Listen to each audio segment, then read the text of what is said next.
and welcome to the County of Santa Barbara Planning Commission hearing of October 13, 2010. Would you please all rise for the flag salute? I pledge allegiance to the flag of the United States of America and to the republic for which it stands, one nation, under God, indivisible, with liberty and justice for all. And Ms. Rodriguez, roll call, please.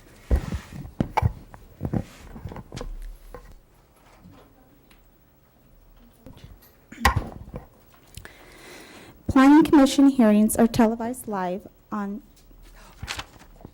County Santa Barbara Television, CSB TV, Channel 20 at 9 a.m. in South Coast, Lompoc, Santa Ynez Valley, Santa Maria, and Orchid areas. Rebroadcast of the Planning Commission hearings are on Fridays at 5 p.m. on CSB TV, Channel 20. And now for the roll call. Commissioner Brooks? Here. Commissioner Cooney? Here. Commissioner Valencia? Here. Commissioner Blau? Here. Commissioner Brown? Here. Thank you. Ms. Black, good morning. Nice to see you again after our month hiatus. The agenda status report and projection report, please. Good morning, Madam Chair, members of the Commission. This morning we have 3 permit items on your agenda, as well as the Los Alamos Community Plan, and we are ready to move forward with all of those items. With respect to the projection report, your hiatus is over for a bit. We will be meeting next week on October 20th as well in Santa Barbara, and we have the Maddie's Tavern conceptual review item, as well as a couple of other smaller permit items to consider. Your November 3rd hearing indicates that you'll be taking up the Small Wind Energy Systems Ordinance Amendment. That's the only item on that particular agenda, and we are going to move that to November 10th so that your commission doesn't have to meet for just a 1-hour item. So we expect to cancel that meeting, and we'll ask that you do that next week, I think, the November 3rd meeting, just to be sure that we don't find any other need for it.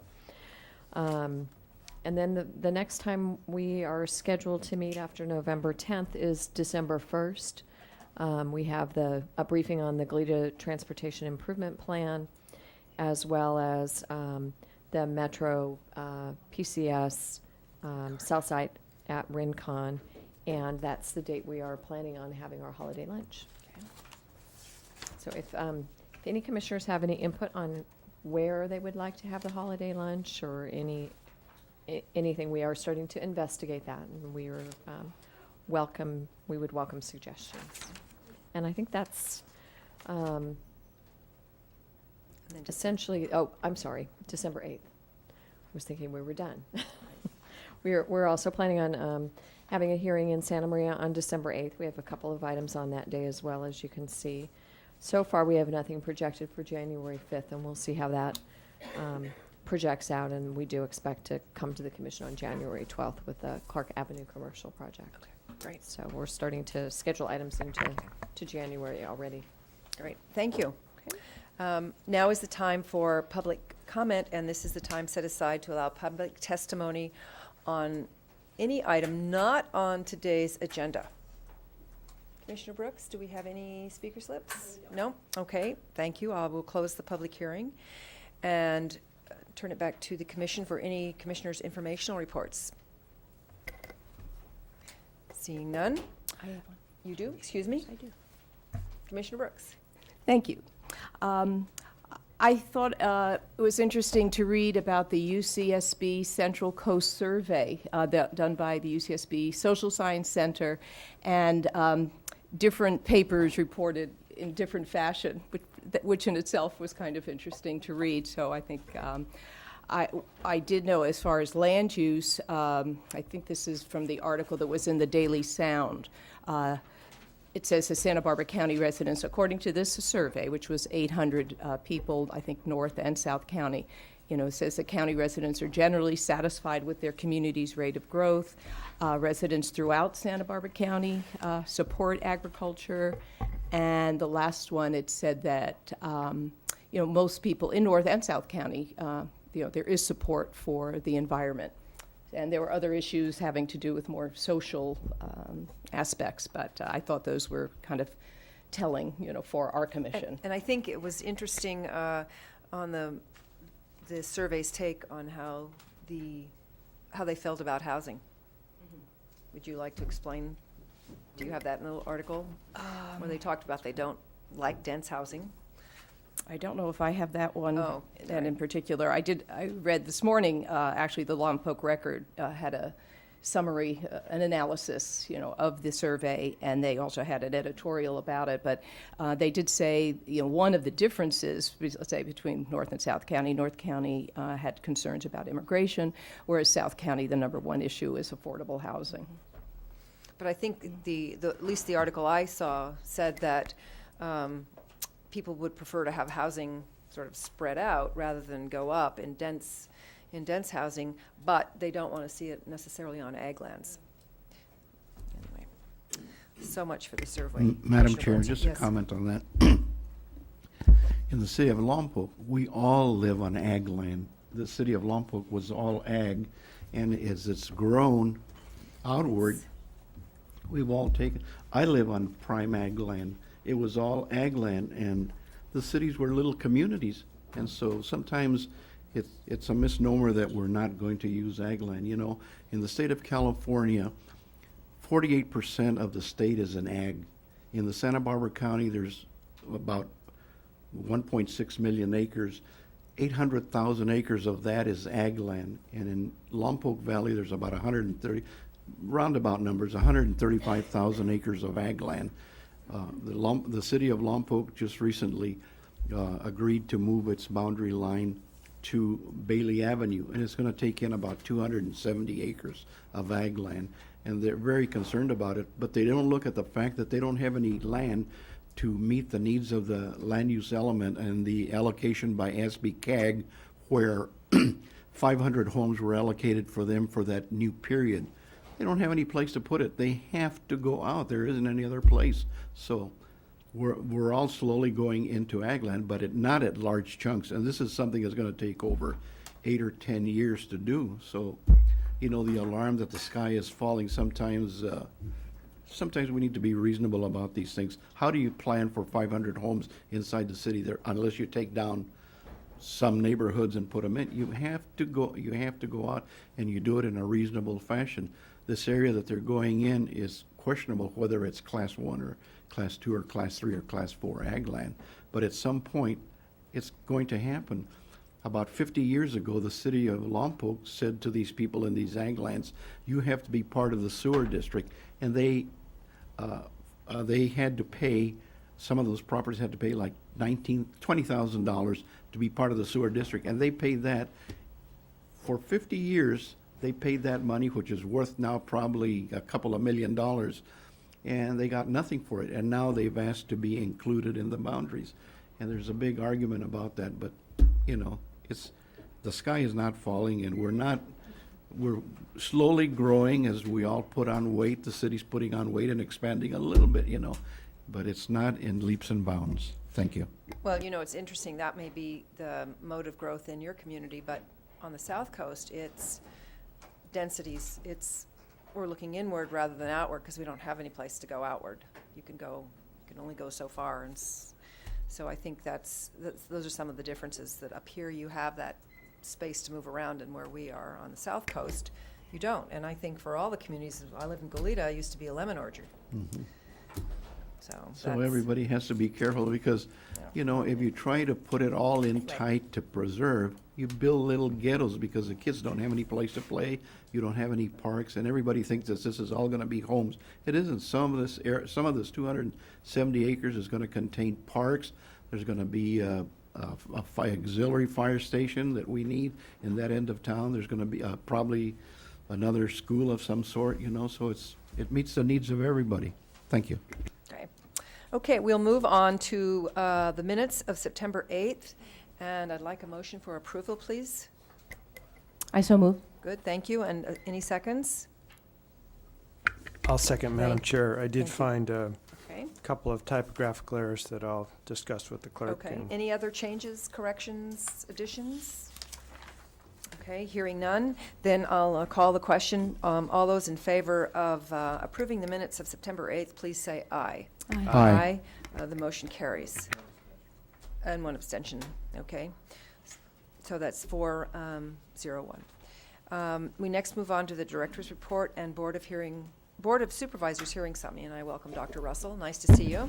Good morning, Chair Brown, Commissioners. Pleasure to be here as always.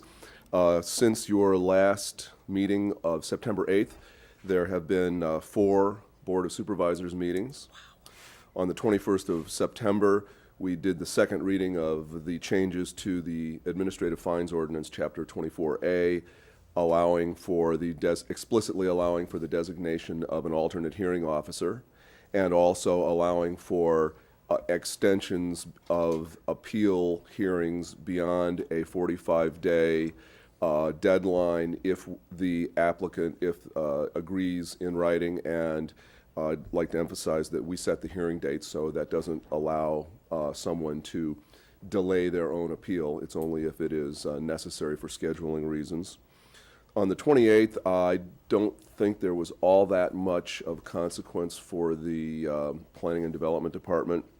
On the 5th, I'm sorry, I forgot. On the 21st, all of the Next G appeals were heard, and those were all resolved. Many of the equipment boxes were proposed to be placed underground in underground vaults, which addressed a visual issue. There were a couple where the vaulting itself, because of slopes and things like that, would have been more of a visual issue than placing the box on the backside of the pole. So those were placed on the backside of a pole. In response to that, a couple of the more controversial locations were withdrawn by NextG in a compromise. And that should take care of that matter. Although we understand there are still some discussions ongoing between residents and NextG for a couple of the locations. The county at this point is done, and those were approved. On the 5th of October, we extended the redevelopment agency in Isla Vista for a year in response to the state's taking $1.5 million from us last year. We got an extra year to have that run. And then we extended the Montecito Growth Management Ordinance, which now goes to the Coastal Commission, hopefully for quick action so that it doesn't expire on the 1st of the year. Yesterday, we had the second reading of the RDA. Not much more on that agenda. But I would like to take the opportunity to talk about a few personnel issues of interest. One, our new Director of Long-Range Planning, Jeffrey Hunt, will be with us on the 1st of November. He comes to us from the Planning Department in Maui. He is someone with extensive management and planning experience both in Hawaii and in Colorado. But I'd say that what distinguished him from the other candidates who also had management and planning experience was we feel that he is the right person to be able to talk to, negotiate with our customers, the communities, the board. He has some very strong abilities in that area, so we're looking forward to his arrival very soon. He and his wife will be, I moved last year, but I didn't have to put all my stuff in sea containers, so that's a different sort of, different kind of an issue to have to deal with. Another issue on November 1st, I'm sure you're well aware that we will have a new CEO, Chandra Waller. I worked with Chandra Waller for many years in San Diego, first as the Assistant Director of Public Works. In San Diego County, all of the grading is done not in the Planning and Development Department, but in Public Works. So review of development proposals is very much of a collaborative team effort between the Planning Department and the Public Works Department. And so I worked with her very closely there for years, and then she became the Deputy CAO in San Diego, and so I worked for her for several years there. So I know her very well, and I'm thrilled that she is coming to be our CEO, and I think that she will absolutely rise to the occasion of the challenges that lie ahead for the county. And then on another personnel issue, My deputy director from San Diego is now the planning director in San Luis Obispo County. His name is Jason Giffen, so our plan to take over the Central Coast is now complete. Yes. We have already initiated planning collaboration between the two counties. There is already a standing agricultural planners roundtable that meets twice a year. We had that meeting last week. It was attended all by Jason, myself, planners from Ventura, Santa Barbara, San Luis Obispo, and Monterey County, as well as Kathy Fisher, our new ag commissioner. And that was really great in terms of the collaboration that's taking place. We had long discussions about things like solar projects on Williamson Act land and a number of other topics. We're also establishing a collaborative meeting on the climate action strategy. That will be coming soon. So planning certainly does not stop at the county line, and when you drive back from San Luis Obispo at about 5 o'clock, you're in a whole bunch of traffic that's going down to Santa Maria. So clearly we have a lot in common, and we have a lot of issues that are worthy of discussion. So I'm looking forward to that. And finally, I'd like to talk briefly about the Land Use and Development Code Coastal Commission issue. Last night, we finished our 4th of 4 public workshop information meetings, and that last one was in Goleta. Those were, I think, very well attended. We had 30, 40, 50 people at each of the 4. Our goal was to make sure that people were fully informed, and whether there was a diversity of opinion on the part of the audience that varied from, well, you have to do this, to you shouldn't do this. But I think that people very much valued and gained a lot of good information from those meetings. We now will be going back to the Board of Supervisors either on the 2nd, we're scheduled to go back on the 2nd of November, but because of the expected lack of availability of the staff report for the Coastal Commission meeting, it's much more likely that the 9th of November will be the most important Board of Supervisors meeting prior to the Coastal Commission meeting in Santa Monica on the 17th and 18th of November, where it is quite possible that the Coastal Commission will take action on the proposed modifications to the Coastal Land Use and Development Code. Did you, were the workshops equally well attended in all areas? Were Yes, we had one in Montecito, we had one in Carpinteria, Good. one in Gaviota, and one in Goleta, and they were all very well attended. Okay. So that was, and our conclusion is that it was very worthwhile to reach out, because this code stuff gets complicated, and there can be a lot of misunderstandings, and I think that people really benefited from the presentation. Yeah, well, that's good. Great. Commissioner Cooney. Good morning, Dr. morning. Russell. Was there a feeling on the part of staff as a result of the hearings that any change in staff's recommendations to the Board of Supervisors should be undertaken before the meeting of the 9th? No, not really.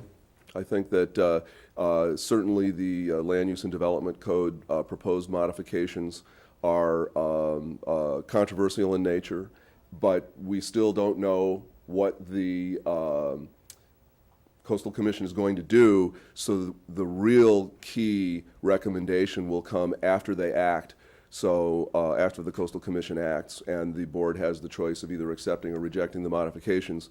But so I do not anticipate a change in our recommendation. Largely, the next time we go to the board, it will be for direction as much as it will be for any hard and fast position, given that the Coastal Commission has not acted yet.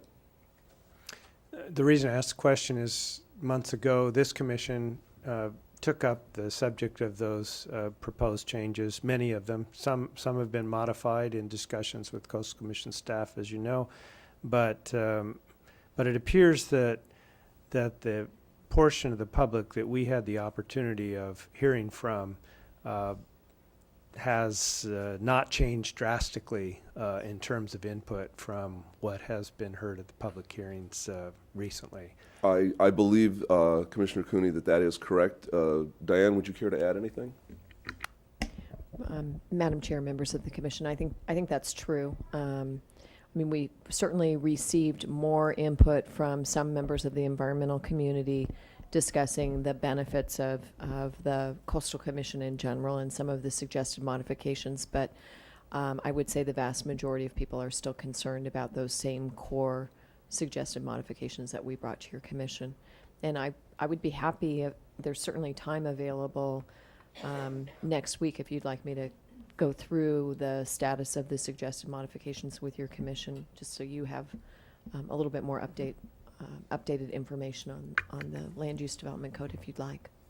Oh, Madam Chair, I think this, while it's definitely a moving target, I think to bring the commission back up to currency with the proposed changes will help us in the event there's further involvement following I would agree. engagement with Yeah. the Coastal Commission. I think that'd be helpful to So schedule that. we'll go ahead and put that on. Good. David, I'm sure, is listening, and we'll be drafting a revised agenda for you as we That's speak okay. for your hearing next week. Good, thank you. That concludes my presentation for today. I'm looking forward to the agenda today, Good. and if you have any questions, I'd be happy to answer them. Good. Thank you, Dr. Russell. Any questions for Dr. Russell? None? All right, thank you. Okay, we're going to move on to our standard agenda, and does staff need time to set up? Or are you ready to go? Ready to go, okay. Ms. Rodriguez, would you please read that item into the record? Thank you, Madam Chair. The following is the hearing on the request of David Schrank, Urban Planning Concepts Agent for Nick Tompkins, TEB, owner, to consider case number 10 LLA 7, application filed on June 9th, 2010, and to determine the project is exempt pursuant to section 15305A of the state guidelines for implementation of CEQA. Thank you. And ex parte and site visit disclosures, please. Commissioner Brooks. Thank you, Rusty. Chair Brown. I did make a site visit with Mr. Schwenk. Okay, thank you. And anybody else? Madam Chair, I made a visit. Did you? Okay, thank you. And Commissioner Cooney? In the fog this morning, I drove by, Okay. but didn't appreciate the finer points we'll get into next. Okay, all right, thank you. And I didn't neither. I made no visit, nor did I speak to anyone about it. Okay, we move on to Ms. Charter Cadena for the report, please. Good morning, Commissioners. The proposed project before you is a lot line adjustment that involves one parcel of approximately 278 acres and one parcel of 30 acres in the Ag 240 zone district. The applicant is proposing to move the 30-acre parcel, which is located in the bottom left-hand corner of this, north and east, and you would have two parcels consisting of approximately 155 acres and 152 acres. There is a lease on the site that is operated by Greca, which is approximately 1.5 acres. The property is currently in row crops, which they change every season or every time they're rotating them. There is a CTS issue on the proposed site. However, as you can tell, the area that looks like a thumb coming into Lot 2 is actually Lake Maria Estates. It is their rec center, so we did not require any surveys at this time. However, upon future development of the site, CTS surveys will be required at a minimum. The property is not located within the Williamson Act as well. That concludes staff's presentation on this. Staff would recommend that you follow the procedures outlined below and conditionally approve 10 LLA 7. Make the required findings for the project as specified in attachment A of the staff report, including CEQA findings. Determine the project to be exempt from section 15305A of CEQA, included as attachment C, and approve the project subject to the conditions included as attachment B. That concludes staff's presentation. Great, thank you. Any questions? Commissioner Cooney. Madam Chair, I noticed in the consistency analysis, which is always an important part of our staff reports, with respect to land use policy, number 7, discussed on page 5, the report refers to, in subparagraph capital B, lot line adjustment may be approved that results in non-conforming as to size parcels, provided that it complies with subsection A or B listed below. But on my copy, there's only A, and so I was concerned that we should have a discussion of what B provides to be sure that, in fact, this project is consistent with that policy.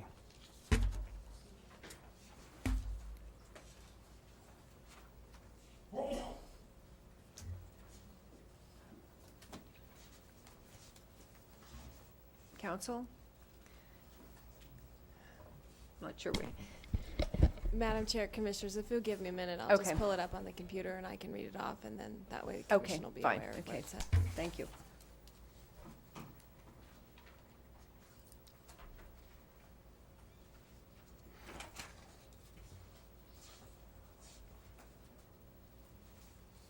Well, I don't think there are any other questions. I think we're, or, in the interim, why don't we, while council is looking for that, Commissioner Cooney, what I'd like to do is just move on to the applicant presentation, if you don't, if that would be all right? Oh, that's fine. Okay. Madam Chair, And we'll come back to your the question. issue is repeated in the findings. Again, we have reference to a paragraph A, but no paragraph B. So I think Okay. it'll be beneficial, maybe even after a break, to get the full picture. Okay. So Madam Chair, we will certainly find that language, but I'd just like to point out that the resulting parcels will be conforming as to size. So I don't think that this provision applies. The non-conforming parcel will become conforming as to size. Okay. So I'd like to go to the applicant, Mr. Schwank. Thank you, Madam Chair, members of the Commission. My name is David Swank with Urban Planning Concepts. So we're here today representing Mr. Nip Tompkins, the owner of the property. We'd like to thank staff for a very expedient review of this project. I think we kind of broke records getting to hearing from the time that we applied for this project. The history of this site, there are 2 parcels, as Florence had mentioned. Historically, this site has been under agricultural production and oil production, though the oil production was retired in the past. Currently, the site now is in entirety, besides the 1 acre portion of the property that has the Greca offices, is in entirety of it is in agricultural production. The purpose of the lot line adjustment, first off, is it does bring the properties, because we do have a parcel that's non-conforming in size, so that the entirety of the property is consistent with the Ag 2-100 zoning designation. But also what this does is we do operate agricultural leases on the site, and it gives the landowner greater efficiency in terms of future agricultural leases that occur on the property. This lot line adjustment does not increase the development potential on the site, excuse me, and we are consistent with the Chapter 21 subdivision regulations and all of the land use development code policies or provisions set forth with lot line adjustments, and we would recommend and request that the Commission approves the lot line adjustment, and we're available for any questions. Great.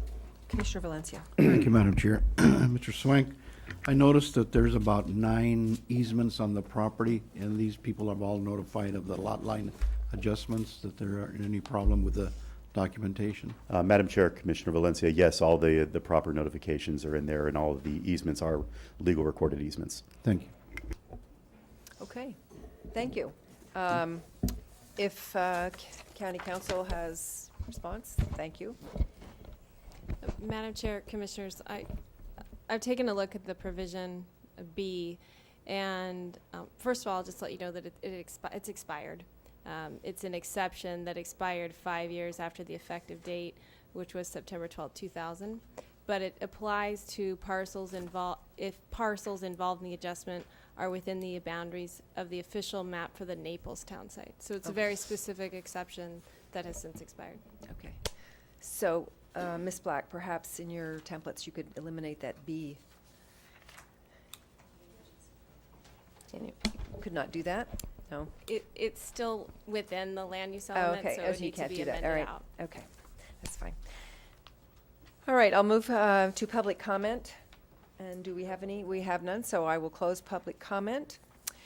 And then I will bring it back to the commission for any further questions and/or deliberations. Any further questions before I turn it over to Commissioner Valencia? No? Okay. Commissioner Brooks.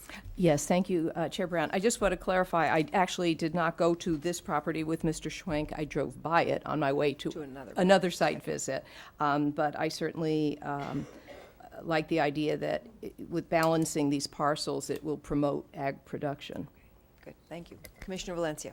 Thank you, Madam Chair. And with that, I'd like to move that we make the required findings for the project specified in Attachment A of the staff report, and that we determine the project is exempt from pursuant to Section 15305, Parent A of CEQA included as Attachment C, and that we approve the project subject to the conditions included as Attachment B.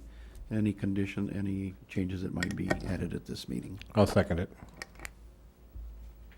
Any further discussion? Then I will call the question for approval of that motion. And all those in favor, please say aye. Aye. Aye. Aye. And motion carries. Thank you. And there you have your project. We'll move on to agenda item number 2, unless we need some time to set up. Okay, fine. We'll just take a couple minutes break then. Thank you.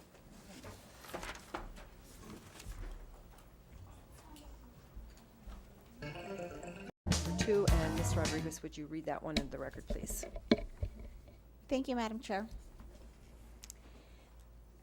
The following is the hearing on the request of Kim Wolf of Underground Energy, Inc. to consider case number 09PPP1, application filed on September 21st, 2009, and to adopt the negative declaration 10 NGD 13 pursuant to the state guidelines for implementation of CEQA. Okay, thank you. Ex parte and site visit disclosures, please. Commissioner Valencia. Madam Chair, I visited the site along with the members of the Energy Group, along with you. Okay, thank you. Commissioner Brooks? Yes, Chair Brown, I visited the site also with Mr. John Deacon and with staff from the Underground Energy Company. Okay, thank you. And as Commissioner Valencia said, I made a site visit with him and the applicant on Friday. Okay, we move on to our staff presentation with Ms. Carmichael. Good morning, Madam Chair, and members of the Commission. I'm going to be giving a brief presentation for the proposed project, and then we'll be available to answer any questions. I'd also like to mention that the applicant will also be giving a brief presentation following my own. And in addition, Mr. Dwight Pepin from the Santa Barbara County Fire Department is here to answer any questions, as well as Mr. William Robertson from the Public Works Transportation Division. Thank you. So the proposed project site is located on the north side of Fox and Canyon Road in a remote area of the San Rafael Mountains. The site would occupy approximately 2 acres on a 1,400-acre oil, gas, and mineral lease area. Access to the site is from Fox and Canyon Road across the Rancho La Laguna property. This area is located approximately 9 miles north of Los Alamos and 10 miles, actually northeast of Los Alamos and 10 miles north of Los Olivos. The proposed project would occur outside of a state-designated oil and gas field. If the exploratory phase is successful, then within 6 months following production, the Department of Oil, Gas, and Geothermal Resources would then begin steps to establish a state-designated oil field in this location. Primary access to the site would be taken from Highway 101 via Alisos Canyon Road. And the site can also be accessed from the south from Fox and Canyon Road, and that's via Highway 154, or coming from the north on Fox and Canyon Road, or even from Palmer Road. The primary vehicle entrance is located approximately 300 feet northeast of the intersection of Fox and Canyon Road and Alisos Canyon Road. In order to identify any potential safety or access problems at the Highway 101 and Alisos Canyon Road intersection, a traffic safety analysis was completed for the project. This analysis concluded that based on existing traffic conditions, the low number of historical traffic accidents in this area, and also the adequate site distance, that the additional traffic generated by this project would not be expected to alter the intersection in this area. The proposed project involves a 2.13 acre area within the 1,400 acre oil and gas lease. Access from Fox and Canyon Road would be via a private 14-foot wide gravel and partially paved access road that's approximately 4 miles in length. And it's within an access easement that travels across the Rancho La Laguna property. And currently, the 3,900 acre Rancho La Laguna property is currently undergoing environmental review for a 13 parcel land division.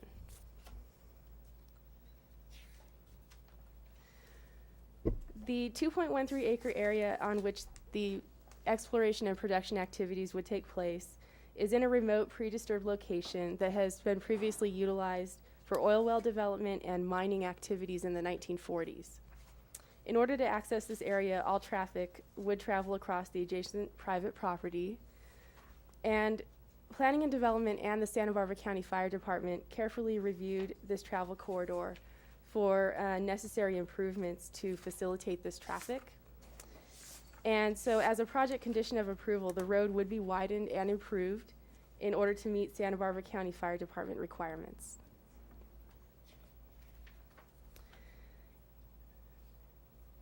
So in order to minimize environmental impacts, the proposed wells and facilities would be located within existing flat pad areas which have prior disturbance. The 2.13 acre site would be separated into 2 existing pads. One would be for drilling, and then one would be for the production facilities. And so a compact drill site with 26 wells is planned on the drill pad, with consolidated production facilities for all of the wells to be located on the adjacent pad. The purpose of the first phase of the project is to install the exploratory test wells, to confirm the location and the quality and also the commercial feasibility of oil at the site. So phase 1 is the exploration phase, and that includes drilling up to 4 exploratory wells, mobilization of test production equipment, and that equipment would include a 3-phase separator, 3 500-barrel Baker tanks, and tanks for storing fire protection, water for fire protection, and also a diesel generator for site electrical power. The entire area, including the wells and supporting equipment, would be surrounded by appropriately sized berms for containment of the oil in the case of an emergency or a spill. And drilling of the wells would occur 24 hours a day, and each well is expected to take about 2 months to complete, including testing of the wells. So this is a photo of a typical drilling rig, and it shows, the size and height that would be used to drill the wells within each phase of the project. The overall working pad needed during drilling operations to accommodate this drilling rig and also temporary facilities is approximately half an acre. Temporary facilities within the drilling rig layout would include the drill rig, water and fuel tanks, a generator, mud pumps, a mud pit, and 2 pipe trailers.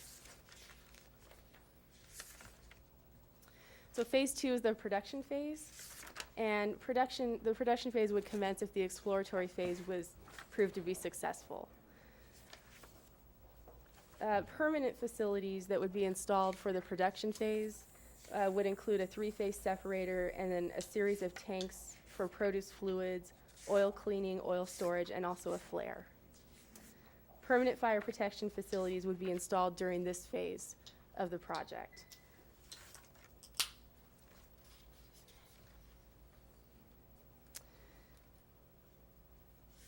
And then this is a perspective view of the elevations in phase 2. Permanent facilities installed on the site would not exceed a height of 16 feet. And then the wellheads themselves have a very small profile, and they generally would not exceed a height of 4 feet above the ground surface. This slide depicts the existing gate access off of Foxen Canyon Road and also a picture of the unimproved access road. The required fire department road improvements, including turnouts, have been designed to avoid impacts to biological resources, including oak trees and drainage courses.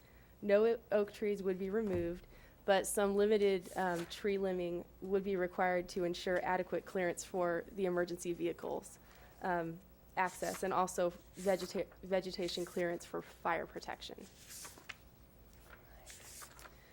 In order to analyze potential environmental impacts associated with the proposed project, a draft mitigated negative declaration was prepared and circulated for a 30-day comment period. Consistent with noticing procedures, all property owners within 1,000 feet were noticed of the draft MND. Comments on the draft were received from the Santa Barbara County Air Pollution Control District, the California Department of Fish and Game, as well as Caltrans. No comments were received from adjacent property owners.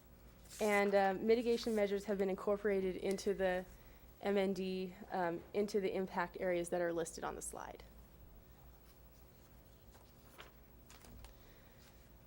So with the inclusion of project-specific conditions and the standard conditions of approval included in Attachment B of the staff report, the project, as proposed, has been determined to be consistent with all applicable comprehensive plan policies and the Santa Barbara County Land Use and Development Code.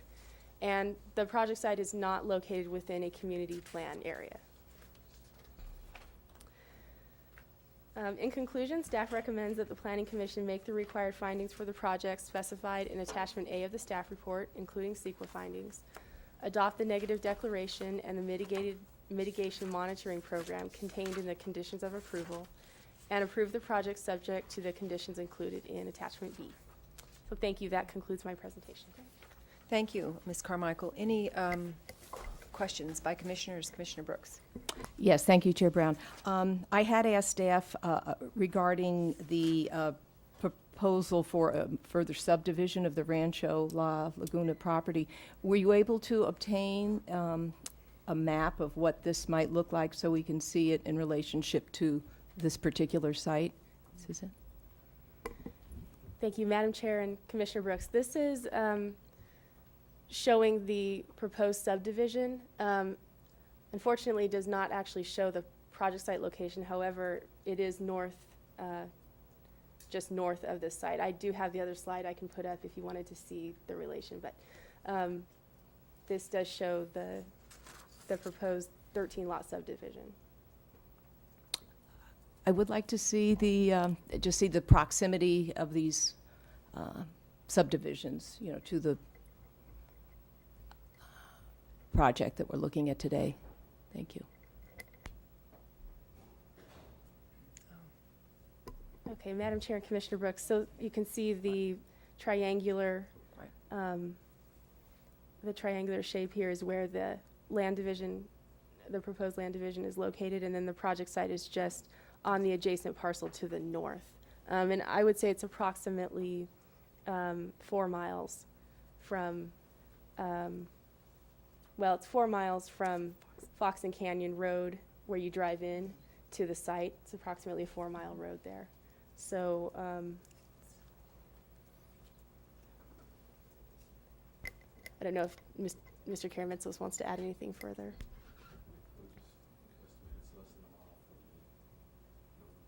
Yeah, I would say it's less than a mile from the northern boundary. So Commissioner Brooks, what was your concern? Access through? Yes, I wanted to make sure when, well, I have, I guess, more concern either than the access. It's just though, you know, if there's going to be intensification of use, it's all ag, I know that, and it's primarily grazing now, but with this subdivision coming down the pike, I'm just wondering if access will be impeded in any way. The road easement, I guess, is there and it's going to stay intact, so maybe just if you can give me a little explanation on that. Sure. Madam Chair and Commissioner Brooks, yes, the recorded road access easement is currently legal and in place and would remain in place even following the subdivision. So access to this site would not be impeded. Okay, a question, Ms. Carmichael.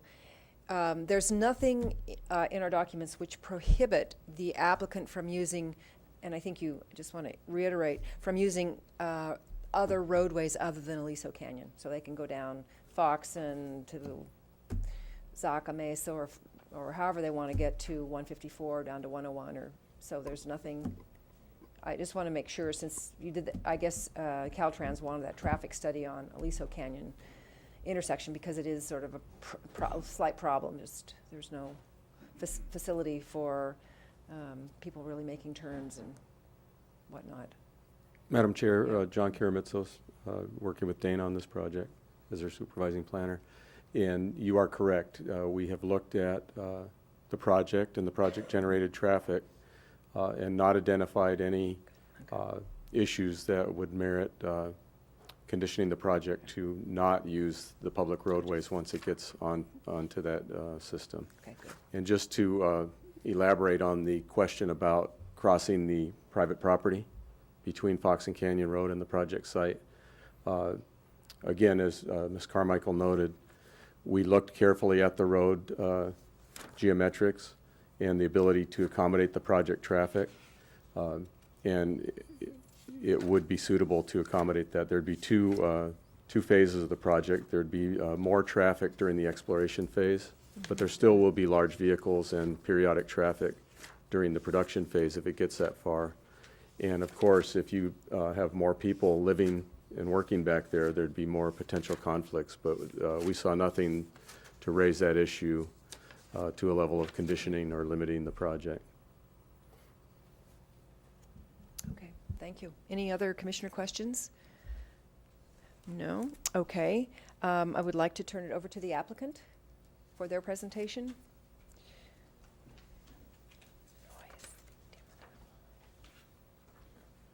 Thank you, Commissioners. My name is Mike Kobler. I'm the President and CEO of Underground Energy. We're a California-based company. We have a professional team that we put together for this project and actually for the company that has over 100 years of professional oil and gas and geothermal experience here in California. Well, 70 of it is specific here to Santa Barbara County, also with compliance issues. So we're familiar with both exploitation and compliance in this county. A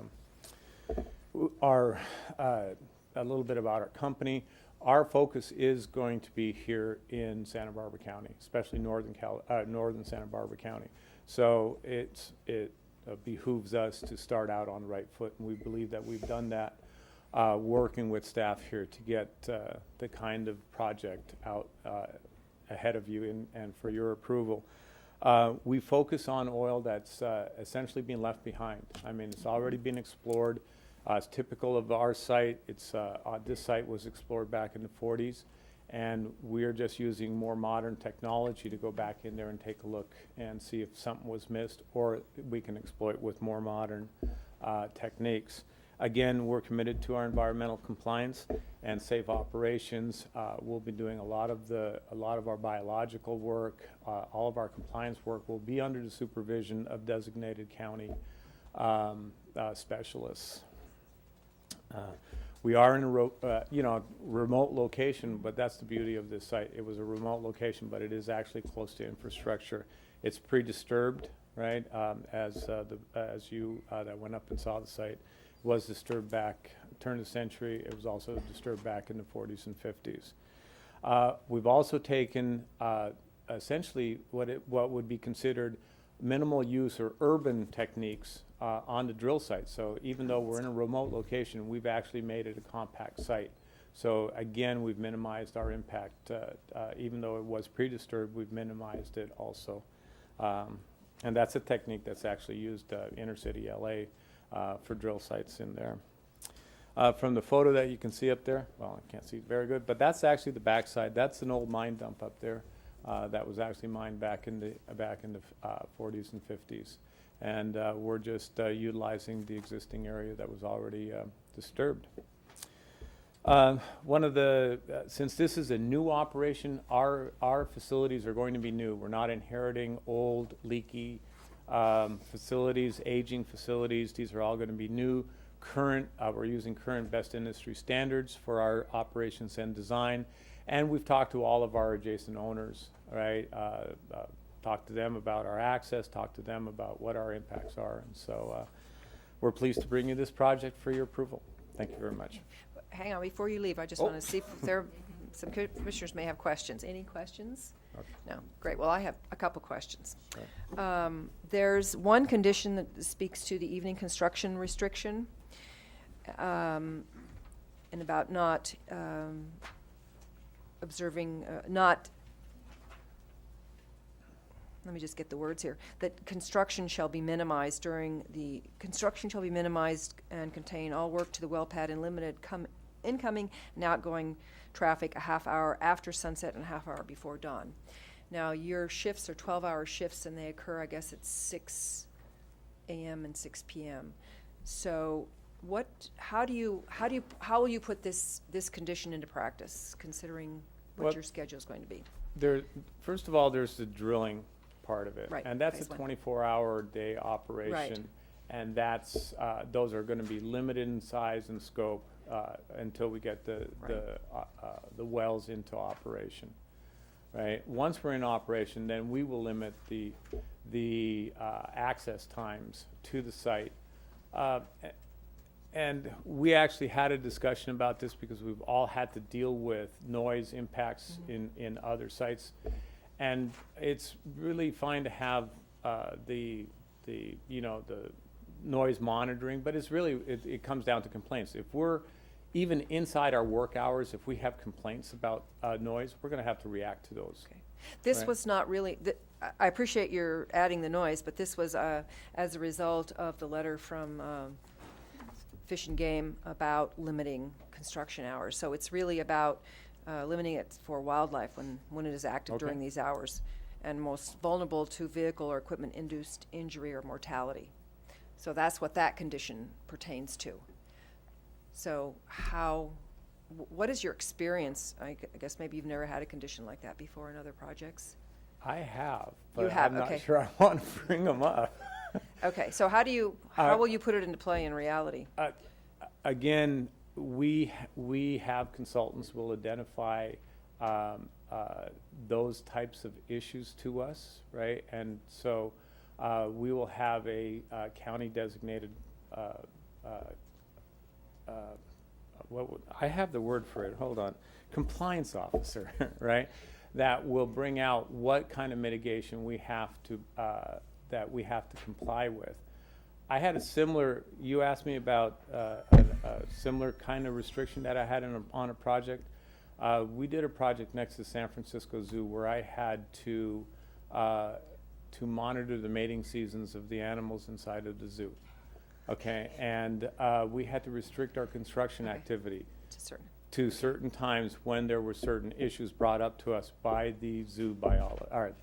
So, yeah, I've had those issues Okay. before. So it's And similar. so, and it's kind of hard to say, what they are until we really, we have trained specialists out there to tell us what those issues are going to be. Because this is like a moving target with the time and the sun changing and half hour before sunset, and Right, half hour and before. like, we don't know when we're going to be drilling the wells, right? Oh, okay. We have a bunch of plans, mitigation plans that we have to get into place. And so, we will see and monitor. Okay, so that's not something you haven't dealt with before. I've dealt with it. Okay, you've dealt with that, and I'm sure others. And the other question I had was, it was about if you move on to phase 2, there's a possibility that you would bring electrical service, you could bring in electrical service into your site instead of using your diesel engines. And I'm just wondering, in an email with Mr. Deacon, he indicated that you would avoid, there'd be environmental mitigations. But I don't see anything in the document that places sort of any restrictions or any sort of mitigations if those power poles are put into place, or if you do use them? And I just wondered, maybe Ms. Carmichael could answer that question. Yes, Madam Chair, as the project is currently proposed, they would be utilizing diesel generators Right. for electricity. Right. And the diesel generators can support the project in the production phase. If in the future, the applicants do want to come in with putting in the power poles and bringing electricity to the site in that manner, they would need to come back to us, and Okay. we would revisit the development plan and either do a substantial conformity or revision. Okay, great. Thank you. Thank you. Okay, And any I'd other- like to thank staff a lot. Okay. for No, for I all the think help. Ms. Carmichael did an excellent job on the staff report. It's Thank very you. helpful. Commissioner Cooney. Madam Chair, I'm not sure if this is a question for the applicant or Ms. Carmichael, but it concerns the escape of night lighting, since it is a 24-hour site initially, and I've seen others in the general area which have been highly visible off-site. I'm just wondering if there's been any work to identify whether the light, because of the altitude of the site, will be seen from long distances. We do have down-facing lighting structures, but if they're very high, still light could escape. So it appeared that the issue was addressed, but I'm not sure satisfactorily.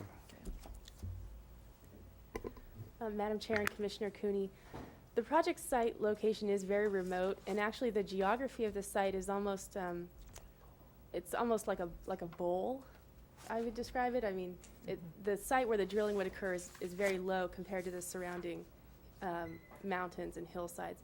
And then in addition, we did add that condition of approval number 1 under aesthetics and visual resources, which does require any lighting, to be hooded and directed downward to prevent light from escaping and becoming a problem. So I think staff feels that with with that condition in place and also with the geography of the site, that the lighting would not be an issue. And Madam Chair, Commissioner Cooney, just to elaborate a little bit further on that, we did discuss and consider this, and in the end, we don't know what light trespass will occur and who or how many people might be affected by it. And so we believe that, and we talked to the applicant, that the light will be confined as best as possible to the project site. Dana clearly noted that the site itself is lower than the immediately surrounding ridge lines. But if there are problems, we believe that with the conditions we have and the monitoring, that we can address those as feasible.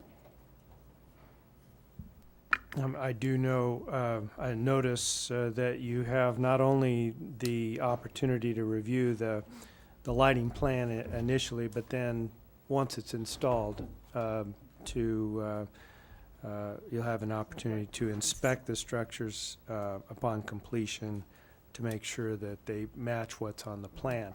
I suppose there's the possibility that there still could be improvement on that, and that it would require staff to work with the applicant once their lighting is installed and you can really see where it's going and who it affects.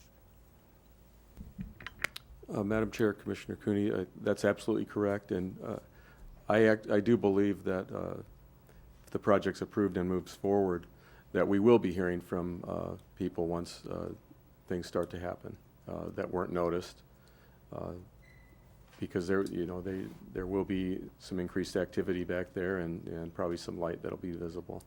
But we'll do our best to address those issues and work with the applicant during that time. Okay, thank you. Commissioner Brooks. Yes, thank you.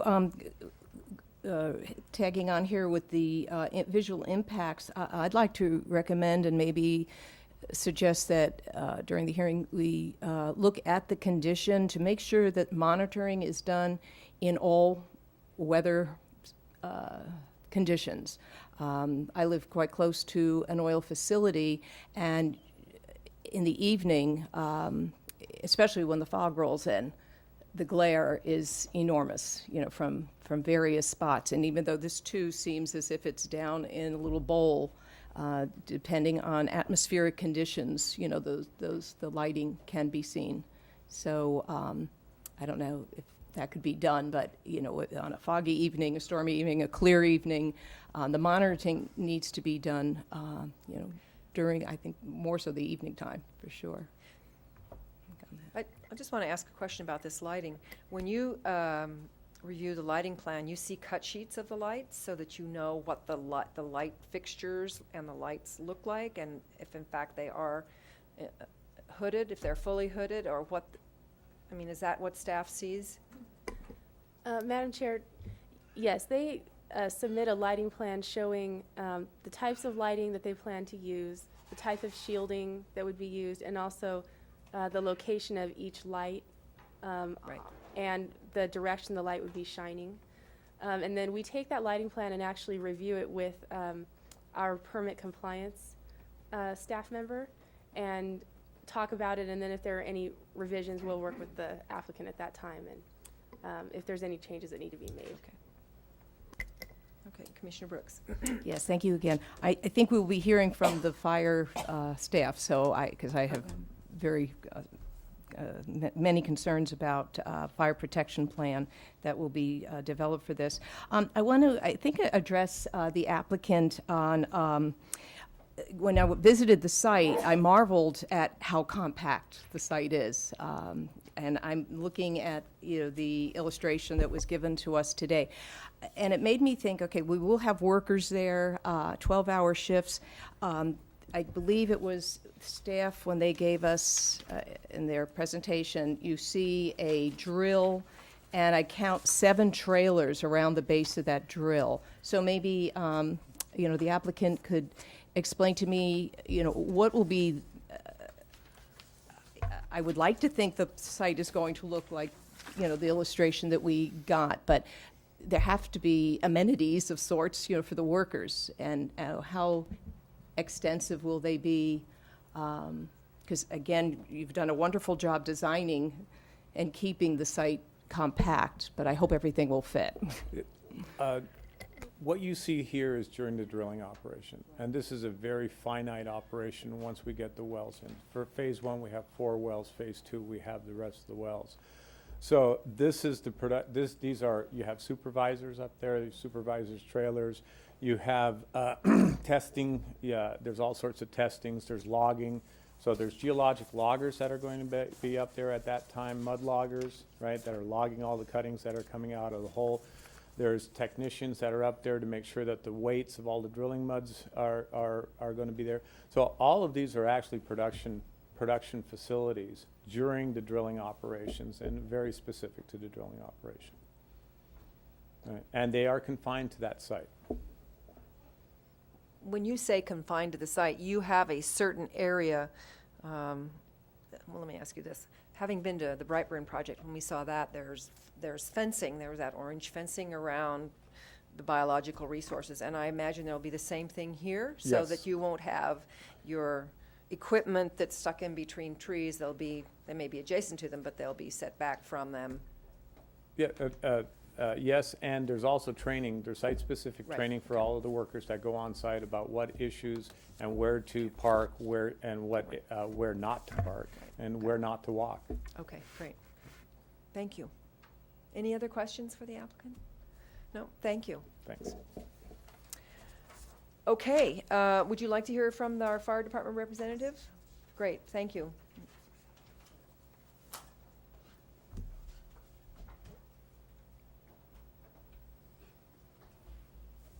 Good morning and welcome.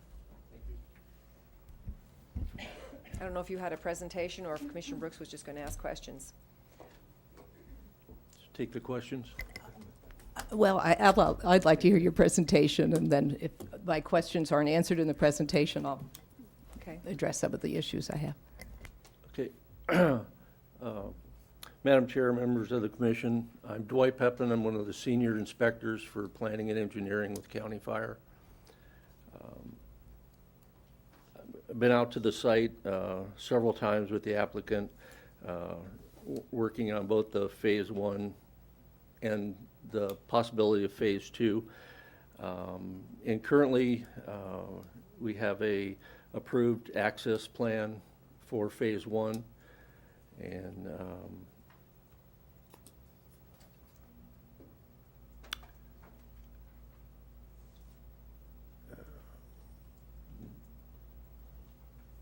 you may go ahead and take some questions with your concerns or what I could address here. Okay. Go May ahead. I? Thank you. Okay, in reading the negative deck, I think it was on page 23, it mentions that the Sisquoc Fire Station, which will be responsible for this area, it's outside the recommended response time, and I believe staff told me it was about 12 miles. How long would it take for the equipment to get from the station to this remote site? Well, considering that it's about 12 miles of a rural road and then an additional, I think it's close to 4 miles up to the site, I think a 25-minute response time is pretty accurate. The, on-site, there's fire protection equipment, I presume. That should there be some fire occurring there, that the applicant could take the initial, I mean, they just don't stand by and watch a fire occur. I mean, they take action to try to remediate it or to stop it, and then then they would call you, but I think maybe, is that part of your concern, Commissioner Brooks? So I was going to ask that. What would be the on-site protections? Okay. And we haven't discussed in detail with the applicant of what their on-site capabilities are. Maybe they could Okay, answer address that that. for you, but Okay. most of them have those in place. Okay.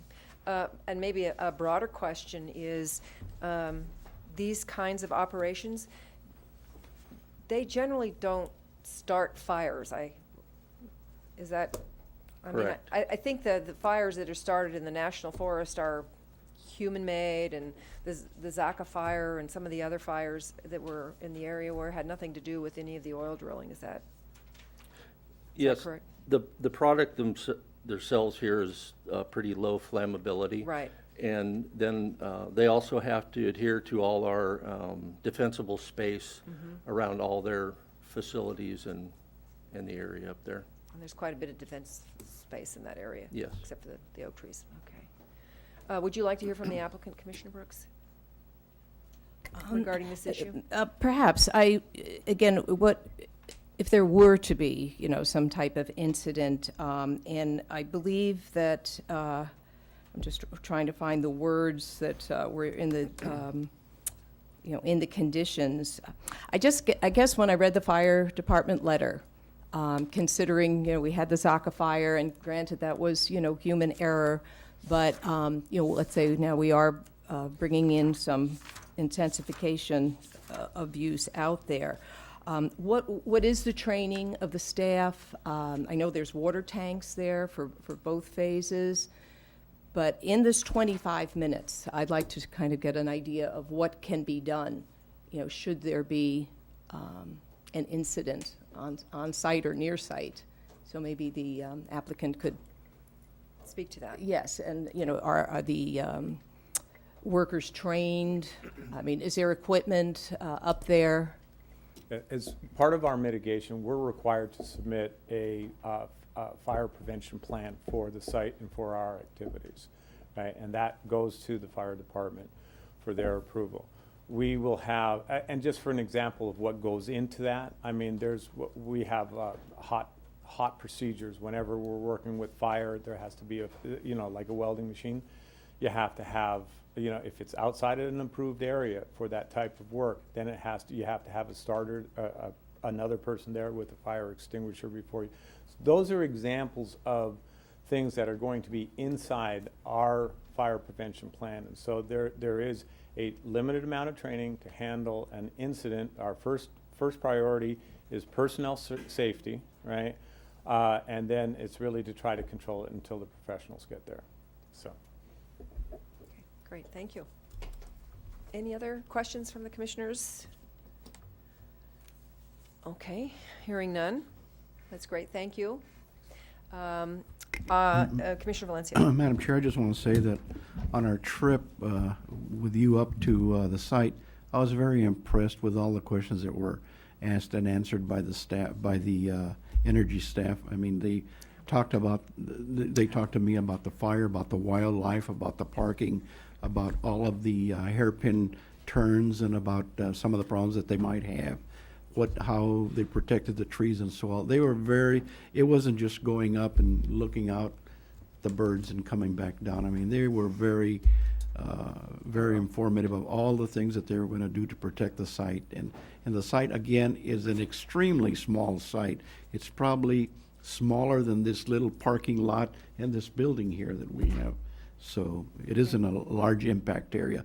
And another thing, and while they say it's slight in a valley, it's like a little plateau, and there are other high peaks, and the elevation there is about, 2,000 feet or something like that.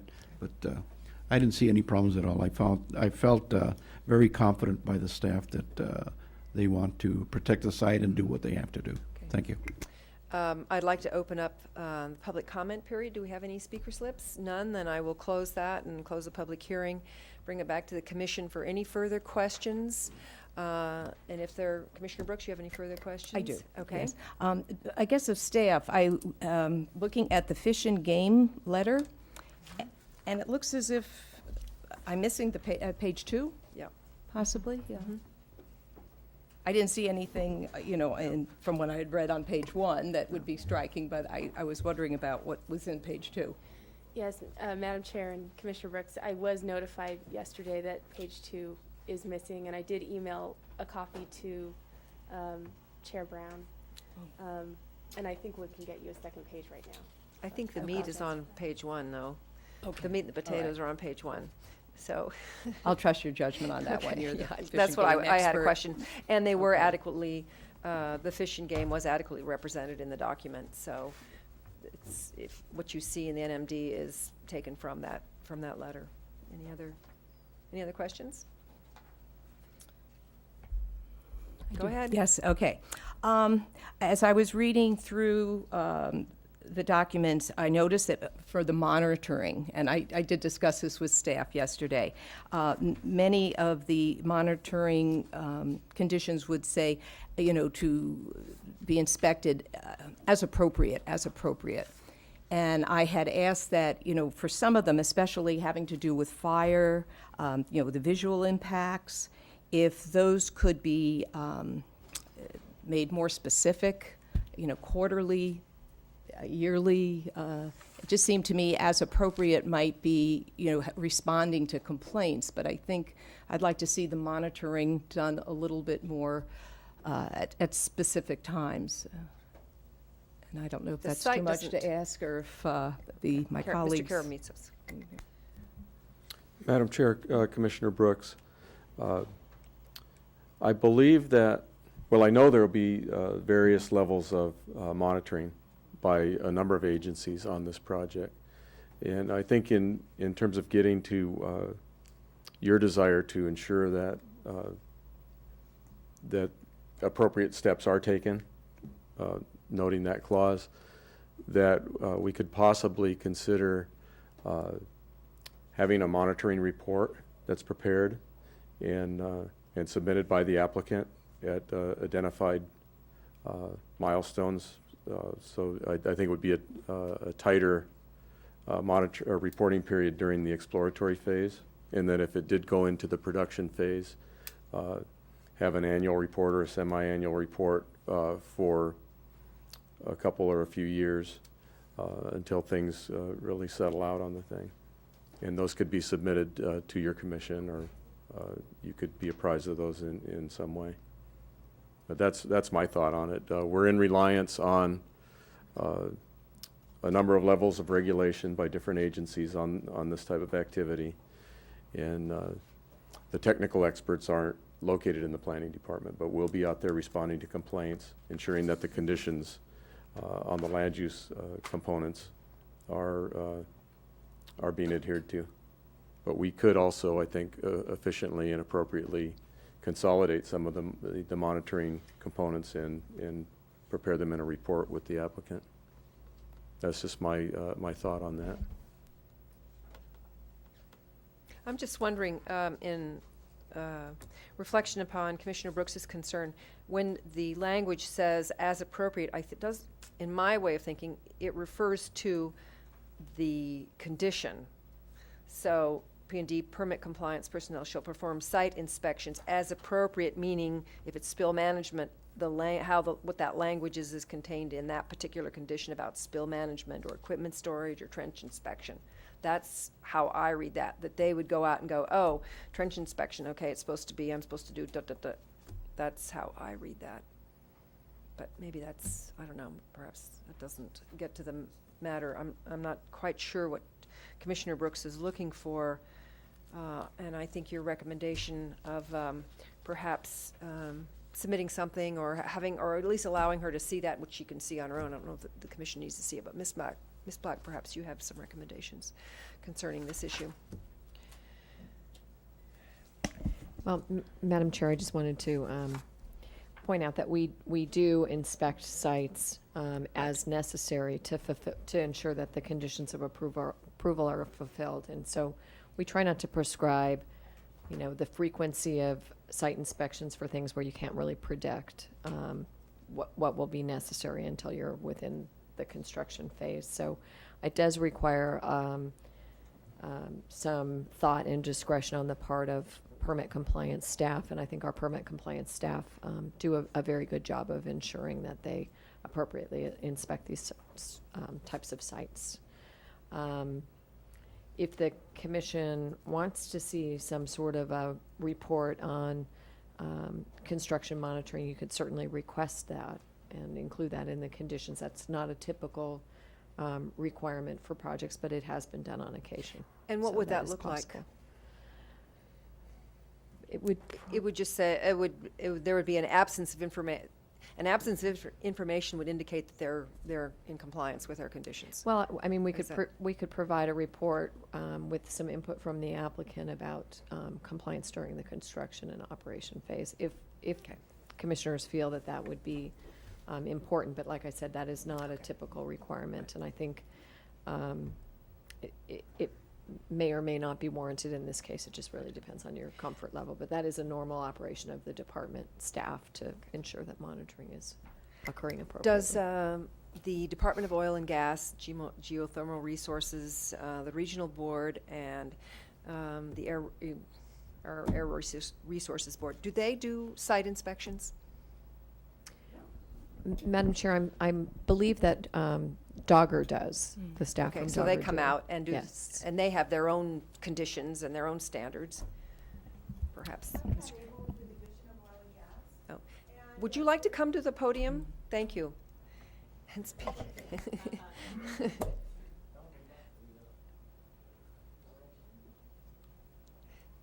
you just identify yourself for the record, please.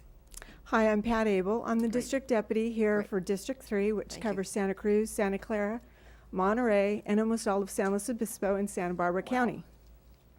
And the Division of Oil and Gas has some very set procedures. We have field engineers that would come out during the drilling operations, test the blowout prevention equipment. If whatever requirements are put on there. We're looking at the circulating system, the mud equipment that's put on there. We're looking at the type of mud that they're utilizing during that process. Once the well is drilled, we can do a production test where we're ensuring that there isn't any influx of water. We also have engineers that come out and do environmental inspections. And then, of course, we also respond if there is a spill. We're on call 24 hours a day, 365 days out of the year. So we're there as needed, as well as doing routine inspections to ensure that the well's properly identified, that there's a cellar cover so that animals can't crawl in, that it is evacuated of fluid.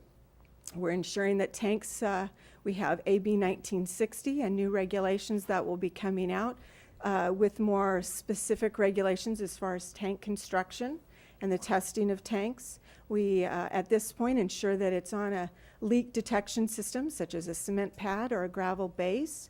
Ensure that there's proper and adequate berming. We have engineers that actually GPS those locations and do calculations to ensure that it will hold the volume of the largest tank. So that's just a part of what the Division of Oil and Gas does. Great. Let me just ask you this. I'm familiar with Brightburn, a project that this commission heard several years ago, and not dissimilar from this. It's probably a slightly bigger site, but drilling had gone on there before. Is it uncommon in most of these sites that there are a lot of environmental problems with what's going on in the drilling? Or is there, or it seems to me like the oil companies are fairly well regulated. Fairly well. They're highly regulated, excuse me. I'm amazed at the number of eyes looking at this particular project. So that's, other than one well-known firm in the county, it would seem that we don't hear about any of the others, so I presume that they're all sort of doing what they're supposed to be doing and meeting your regulations. And is that your general overall assessment? Well, I think most operators do try to be Right. good, prudent operators, and that is part of a basic general condition or regulation for the state of California, that, you know, it's good oil field practice, and there are set standards, and we do have specific regulations, and we do that oversight consistently with all of our operators. And how often do you have somebody on site, one of your employees? Well, for the drilling of the well, there will be, depending on the type of casing being set, we could be doing several blowout prevention tests. I'm But sure at least is it daily, is it weekly, is it monthly, or is it just depends upon the it would activity depend of- on the test, on Okay. the drilling phase. And then, of course, we do cover 5 counties, so we can't possibly afford to be at a well location on a daily basis, but we do have periodic. We have a database where we keep track of that, and we ensure that we go and inspect the site. We will have deficiency letters that our field staff electronically send while they're still out there in the field to the operator, as well as when they get back to the office, we do send correspondence. Could You know, some- we're dwelling on some of the maybe potential negative aspects of an operation, deficiencies, violations.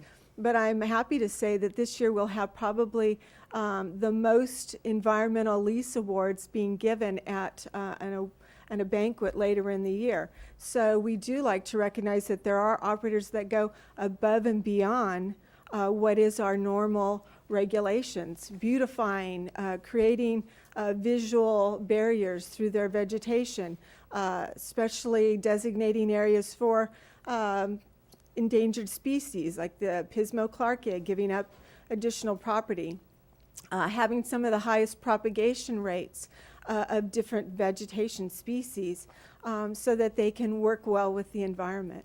So, You know, in fact, on another project, I did call your office, so the community members can call and ask questions about projects if they have concerns. Is that something that you entertain from them? our door is always open. Okay. I'm happy to say we have a very large historic aerial photography collection of different oil fields that we allow the public to come in and free of charge utilize those. Our well records are open to the public. We're also scanning. I'd encourage all of you to check our website where you can look at our new DOM system. You can put in your home address and be able to see if there's any wells located in that. It's kind of like Google Maps. So it's user-friendly like that. You can look at this project site. You can see that. In other districts, you can actually click on a well location and get to the specific well document. From notice to drill, the inspection reports that the field engineers conducted, the histories and so forth, the plugging and abandonment, any pictures that we've incorporated into the well record. Unfortunately, our district, we've got 3,000 well records scanned, and we're in the process of trying to put those on our system in Sacramento so that you at home Yeah, good to see. can access that information. Good. Yeah, that's very helpful. Thank you. Thank you. Okay, no further questions. I'd like to turn this over to Commissioner Blau. It's in his district. Interesting. 5th District goes back this. Weird directions, yeah. Yeah. Yeah, I'd like to make a motion for approval based on the recommendations in paragraph 2 of our staff report. Second. Okay, any further discussions? I don't think so, except maybe to respond to Commissioner Brooks's concerns. I'm not the least bit concerned. We have a very professional compliance staff, very professional fire department. And I think these people are regulated to death, which I'm sure is better than not being regulated at all, but I'm not the least bit concerned. I think they're a very professional company, and again, I think they've got all the regulation they need. We don't need to burden our P&D staff with any more reports or specific things they need to do. They know what they need to do and when they need to do it. And they have a lot of eyes looking at what they're doing too, I think. Exactly. I think probably more so in any other type of project that we see here, they have more people checking on them than not. Anyway, Commissioner Cooney. Thank you, Madam Chair. I think in this case, we have a remote location.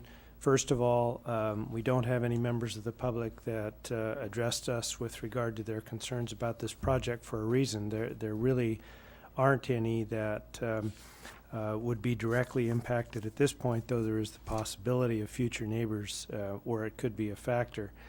So I think our degree of diligence is actually heightened. We're acting on behalf of the public to see, in our view, if there is any concern that the public might become aware of later. And Mr.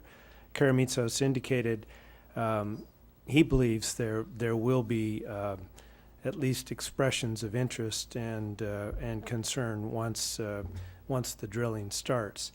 So I don't feel bad that we take the time and ask the questions we have. And in fact, the oil industry in general is marked by a vast majority of excellent operators and a small minority of horrible operators that make it necessary for us to have the regulation and oversight we do, whether it's offshore or onshore.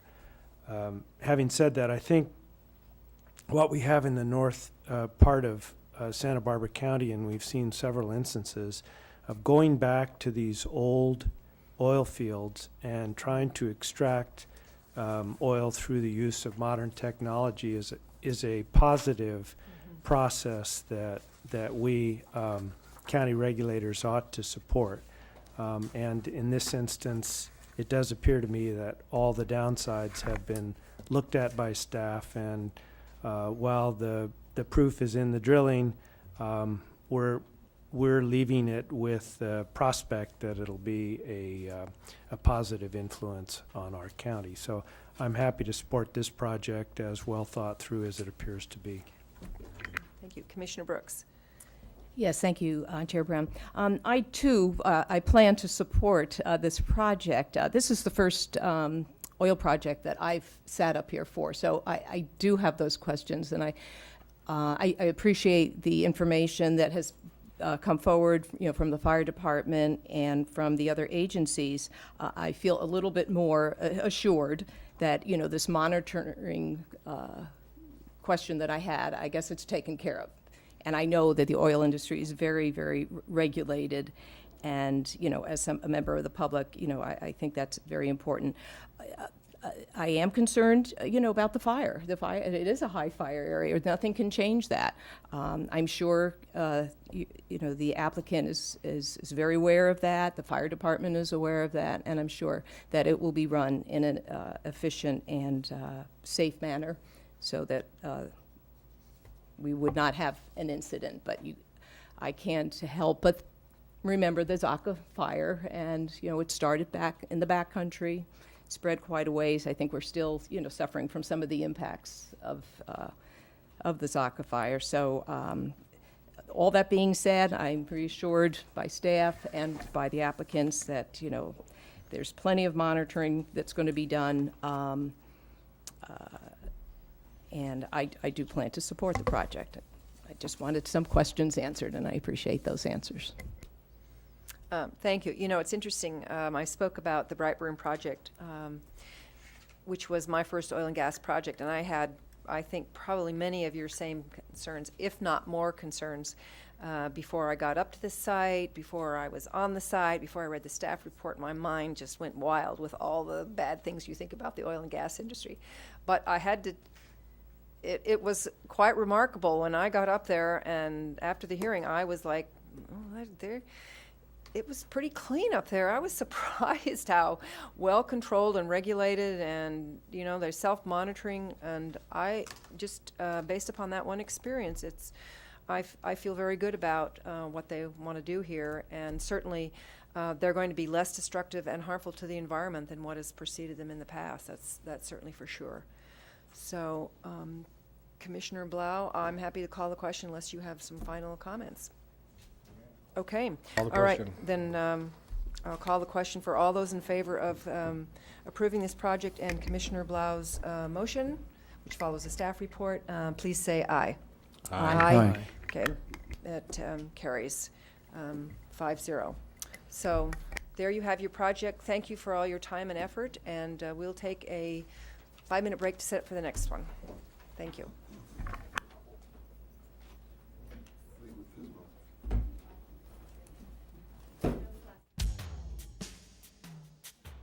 Rikus, would you read that in the record, please? Thank you, Madam Chair. The following is the hearing on the request of David Schwenk, agent for Chuck Overholtzer, landowner, to consider case number 08 TPM 3, application filed on March 6, 2008, and to adopt the negative declaration 10 NGD 8 pursuant to the state guidelines for implementation of CEQA. Thank you. Ex parte and site visit disclosure, please. Commissioner Brooks. Yes, I did visit the site with Mr. Schwenk. Okay. Commissioner Valencia. I visited the site. And Commissioner Blau. I visited the site, and I also had some extensive conversations with Mr. Shank in the last day or so. All right, thank you. And Commissioner Cooney. No ex parte, Madam Chair, I did drive by the site. Okay. I have neither driven by the site nor had any conversations. Thank you. Madam Chair, I forgot to Please. mention, I did have a conversation with Mr. Swank Okay. on it. All right, thank you. And we move on to our planner, Ms. Gerber. Nice to see you. Welcome. Thank you, Madam Chair, Commissioners. This project is the request of David Swank, agent for the owner Chuck Overholtzer, for approval of a tentative parcel map to divide 12 acres into 2 lots of 7 and 5 acres. The project is located at 3551 Dominion Road in the Orchid area in the 5th Supervisorial District. The project is within the Dominion Road existing developed rural neighborhood, known as an EDRN, and zoned residential ranchette, 5-acre minimum parcel size. The EDRN is shown here in gray and is surrounded primarily by agricultural zoning and uses. The project is also within the California tiger salamander home range and within migratory range from at least 2 known CTS ponds, breeding ponds, and 7 potential breeding ponds. According to the 2008 CTS initial field assessment prepared by Vince Simonson, there is a moderate to high probability of the California tiger salamander utilizing the subject parcel.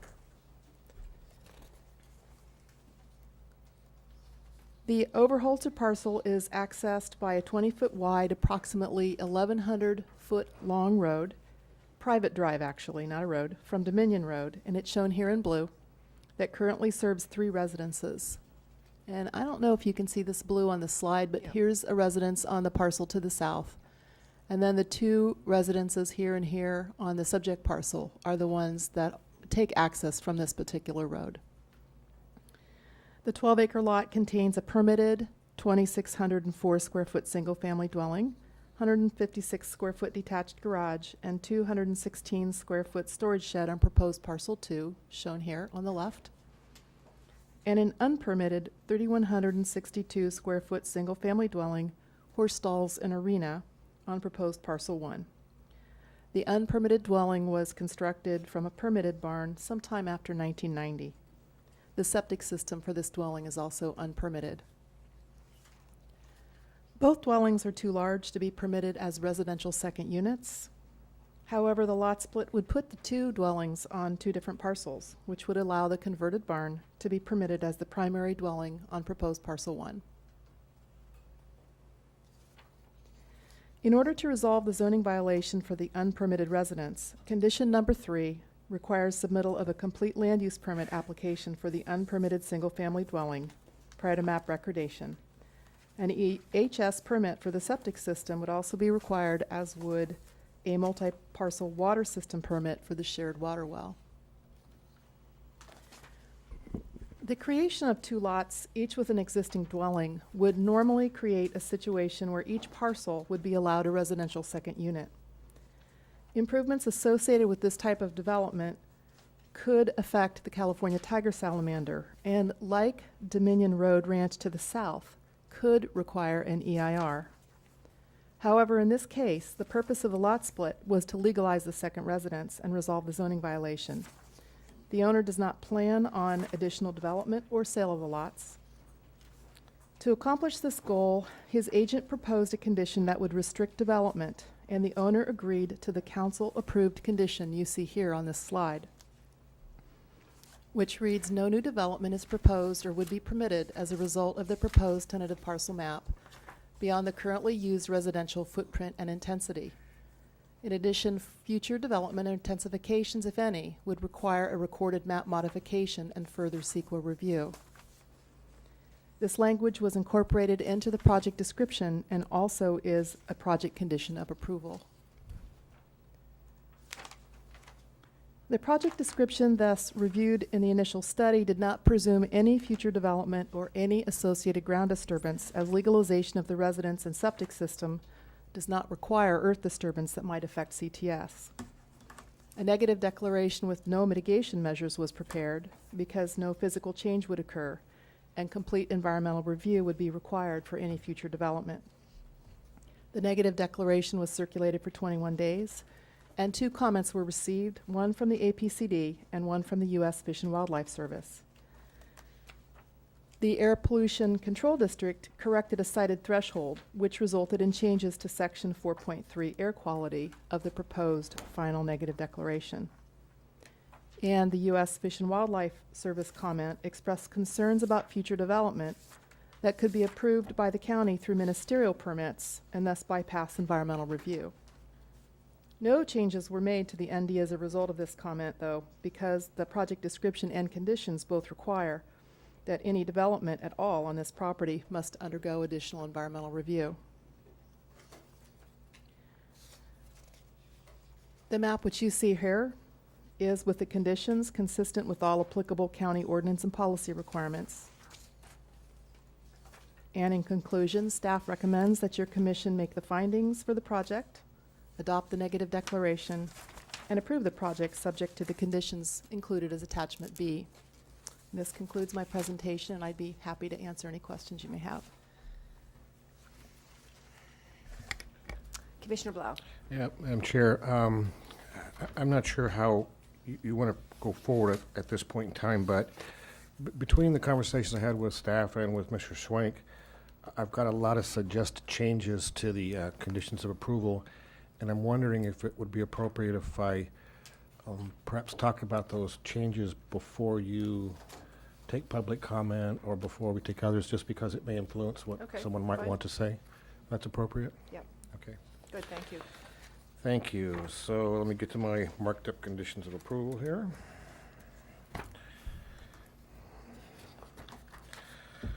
Okay. To start with is, so I didn't change the description, right? Condition number 2. I think it's appropriate we delete the half of the last paragraph that talks about the California tiger salamanders. In reality, the reason we would need a map modification, we are not designating a building envelope like we normally would if we had these 2 5-acre parcels, because none of the review was done. What they have said is that the building envelope is the existing buildings that are currently built. Any kind of, and if you have a map modification, the tiger salamander issue would be readdressed at that point in time, so it's kind of redundant to put it in here. And it kind of confuses people. It leaves them to believe that that's the issue for the map modification, and I don't believe it is. The real reason is that there's been no building envelope established other than the existing houses. That's the real reason you'd have to do a map modification. And I think staff agrees with me on that, if I am correct.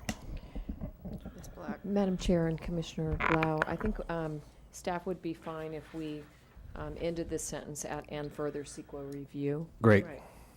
perfect, I agree. Because I think it Condition is, number it's 2. misleading because I don't think the only issue will be CTS. I No. think there may be other Yes. issues as well. Exactly, exactly. And I didn't want to, didn't want to mislead people, if that's the only issue. Commissioner Cooney. Excuse me, we can do this any way you want, but as some of these condition changes suggested by Commissioner Blau may involve some discussion, I'm wondering if it wouldn't be more efficient for him to just run through them, explain them, and then we'll have a chance to discuss them following public comment. But in this case, I have a concern with the changes made. Maybe it's been addressed, but I want to be sure. Okay. Item number 3.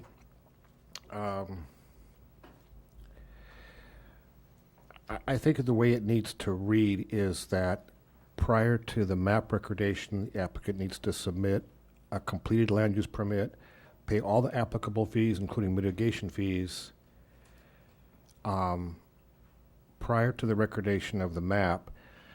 But then we need to strike that where it talks about that he will obtain a land use permit within 90 days of the map recordation. It's really not in his control. Once he completes the application, pays the fees, it's up to the staff whether or not it gets accomplished within 90 days or some other time frame. And I could actually see a bizarre situation where, the county and the staff and the applicant might not agree. It gets appealed to the board. So I think the 90 days is not appropriate. He needs to get all of his fees paid and get the application in there prior to the map being recorded, and the LUP will get approved as staff controls that issue. Let me ask the question to Ms. Black. What does the 90 days, there's this time frame that the applicant has to do the LUP within a 90-day period? Madam Chair and Commissioners, I think the purpose of this language was to resolve the violation expeditiously. So we have a land use violation and a building violation on this property because the barn was converted to a residence without proper land use or building permits. And so the intention was to get that resolved as quickly as, within a reasonable period of time. And that's why the 90 days was included. I certainly understand Commissioner Blau's point, and perhaps there's a different way to accomplish that. But there is some that's the sort of sense concern. of urgency for the applicant to get this done. And I think taking that 90 days out removes that sense of urgency. Well, understand that once they pay all their fees and provide a complete application, the only thing he has to do is sit back and wait for it come to this commission and to be approved. I mean, the conditions are established prior to the map going of recordation, so it just doesn't make any sense to put this 90 days in there since it's out of his control. That was my issue, and I think, at least staff agreed yesterday. I'm not sure that they still agree now. And I think the important thing here is, quite frankly, is that the LUP the application be complete and all fees paid. I think the concern before is that you normally would not maybe necessarily pay your fees for an LUP at that point in time, but we're saying in this condition, he's got to have it all done prior to map recordation, and then whenever the staff processes the LUP is up to the staff, not up to the applicant. Ms. Black. Madam Chair, I don't think we're just talking about the land use permit here either. I think we need to address the building permit. I think perhaps you had a comment later on about that, but before this map records, we want to make sure we have everything in hand to allow us to validate and legalize the work that's occurred on the property. So that would include from a land use perspective and a building perspective. And I do have that issue coming forward as well, yes. But let me go back to the issue that you've given him, or there is some sort of time frame that he has to do this. He just can't take a year to do all this. I mean, he's got to kind of get it done. Does this put a different burden on him to do it than if there was no time period there? We're sort of discussing these before. So I feel like I'm violating what Commissioner Cooney asked. But if you want me to continue, I will. Well, I just, okay. Let me go through all of them, and then Okay, I'll come fine, back that's and fine. we'll go. Okay, then I'll we'll go back and go do 'em. back Thank to you. one at a time. All right, Okay. sorry. Number 6 is kind of simple, and I'm going to rely on Commissioner Cooney to ask me if I'm right or not, but I think this should read any lot, parentheses, S parentheses, created by recordation of this tentative map are subject to conditions of this tentative, as opposed to is. And I had this discussion with Joyce yesterday. I think she agrees with me. I'm not sure her supervisor does. So how should it properly read? You want pluralized lots? Yeah, I think you need to pluralize, Yeah, because it could be that's fine. pluralized lots, and it should be are, not is. Fine, okay. Okay. Number 7. I don't understand what number 7 means at all. I think it just needs to be deleted. I don't understand it. Gerber, can you explain? Conditions will not apply? No, let's just keep going. Okay, we'll keep going. Okay, number 9. This makes no sense to me at all. The access easements need to be delineated on the tract map or the parcel map. And the easements should have nothing to do with if there's a future conveyance. It just doesn't make any sense. You simply want the access easement, the one that's approved by county council and planning, to be on the recorded tract map or a document attached to it. It has nothing to do with the conveyance of the parcel. And I will say that, like with number 10 as well, it's unusual when you're preparing a tract map that you have a separate document that describes easements. Normally easements are shown on the tract map, described there, and that's the way you do it. And I think this probably reads okay, but I think it sometimes confuses county planners and plan checkers. The county surveyor will approve the easement, and they'll show it on the tract map. Number 11 should be deleted in its entirety. Partly because if you did a site visit, you can see that to underground those utilities is not doable, and there's overhead utilities all over the parcel, all the way around it. And it just makes no sense. And it could confuse a future planner that if they were to do a slight modification to that road or entryway, that somehow he would be forced to have those utilities be underground, which would not be reasonable. So for that area, it's not appropriate at all.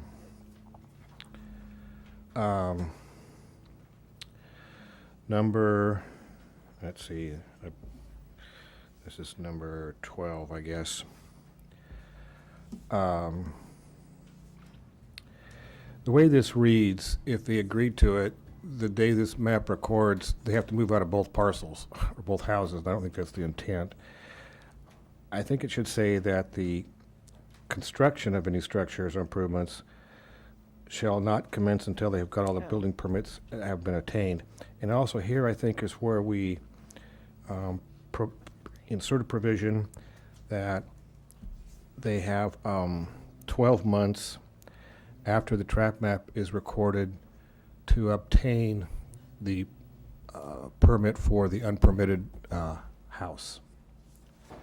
The reality is he can't even apply for the permits until the tract map is recorded, because he doesn't have a legal parcel for anybody to go inspect. So the trigger for the curing the unpermitted property would be after the tract map recordation. Lastly, I think this is my last, no, it's not either. I'm sorry. Number 14, I just think it reads funny.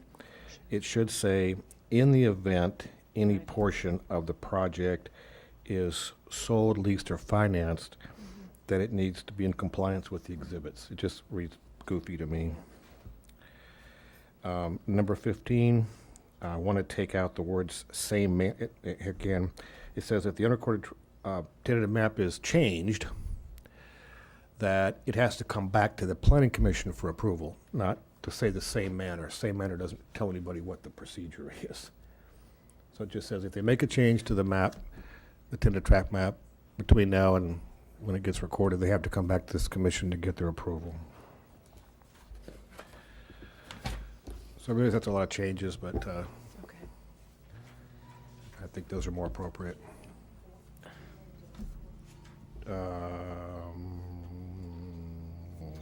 Yeah, and delete condition 4. Thank you.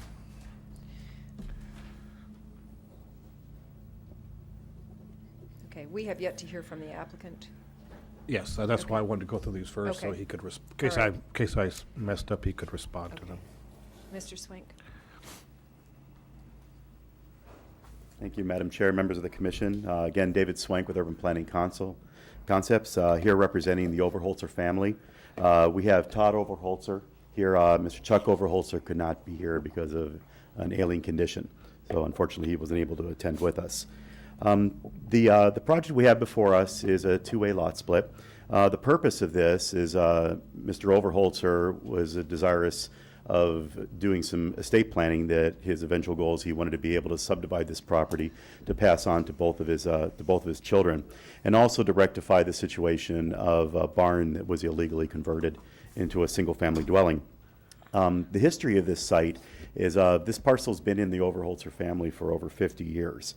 The primary use has been residential use, but they also have horses on the property. Where they have stalls and corrals, and they do raise horses.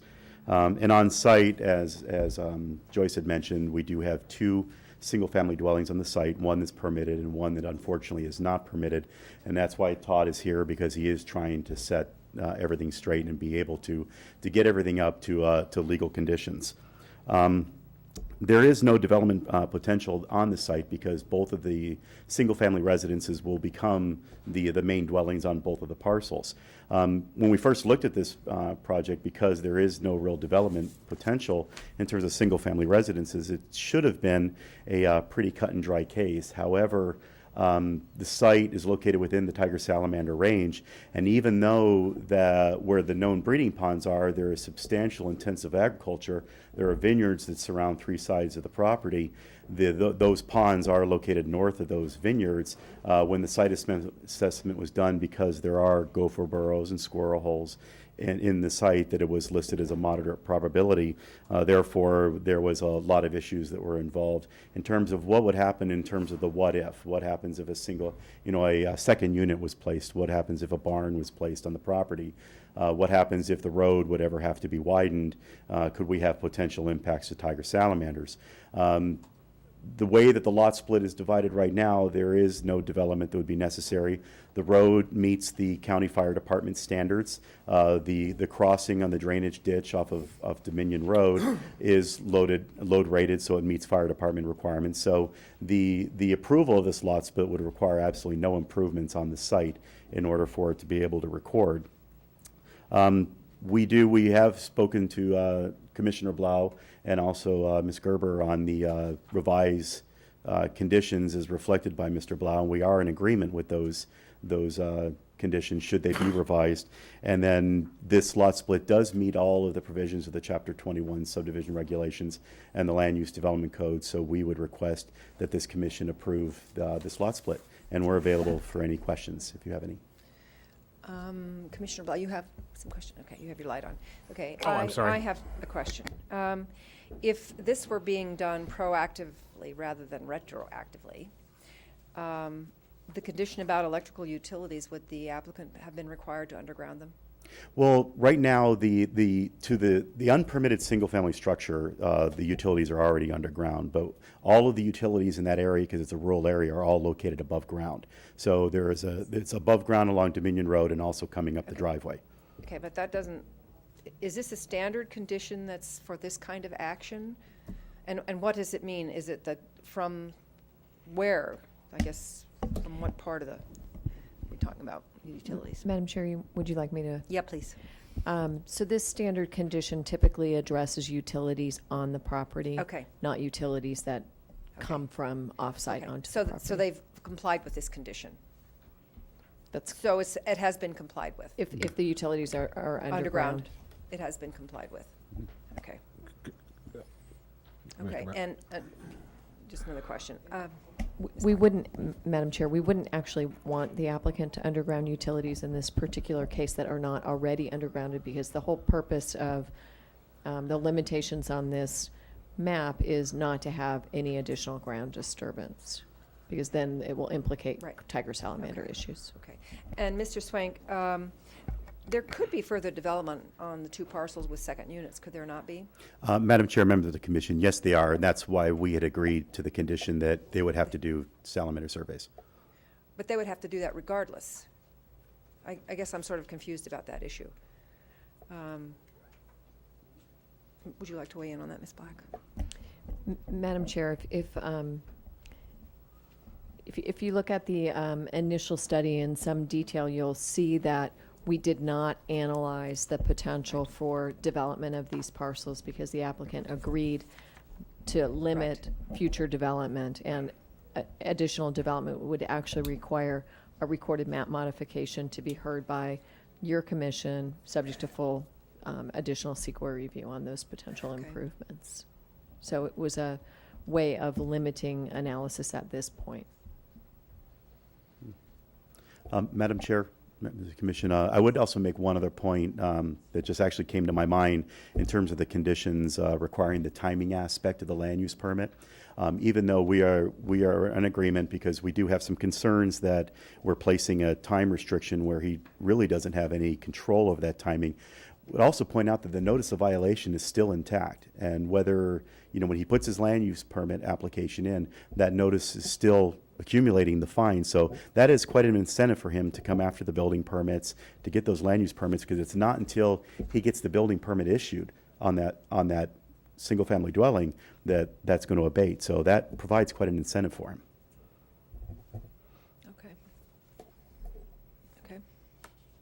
Okay. All right, anybody else have questions for the applicant, for Mr. Swank? No? Okay, thank you. Then I'll open up the public comment, the public hearing portion. Do we have any no speaker slips? Then I will close that and bring it back to the commission. So I think back to Commissioner Blau or Commissioner Cooney, if this is the time for us to discuss these in a little more detail. Well, let me take up the first and most important, which is condition number 2. Right. And I guess we should hear from Ms. Van Mullen, because in previous cases where the possibility of a residential second unit was available, we've been advised that due to state preemption, we had limited ability to condition a project on no further development. So in that, County Council has crafted this tied to the fact that environmental review was done differently based on the condition of no further development.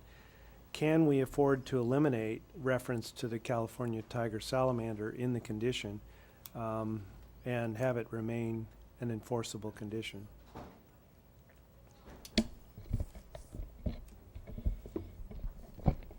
Madam Chair, Commissioner Cooney, I do think that we can eliminate that language. The way that the project is proposed and the way it's been analyzed and approved is that it's limited to what's existing.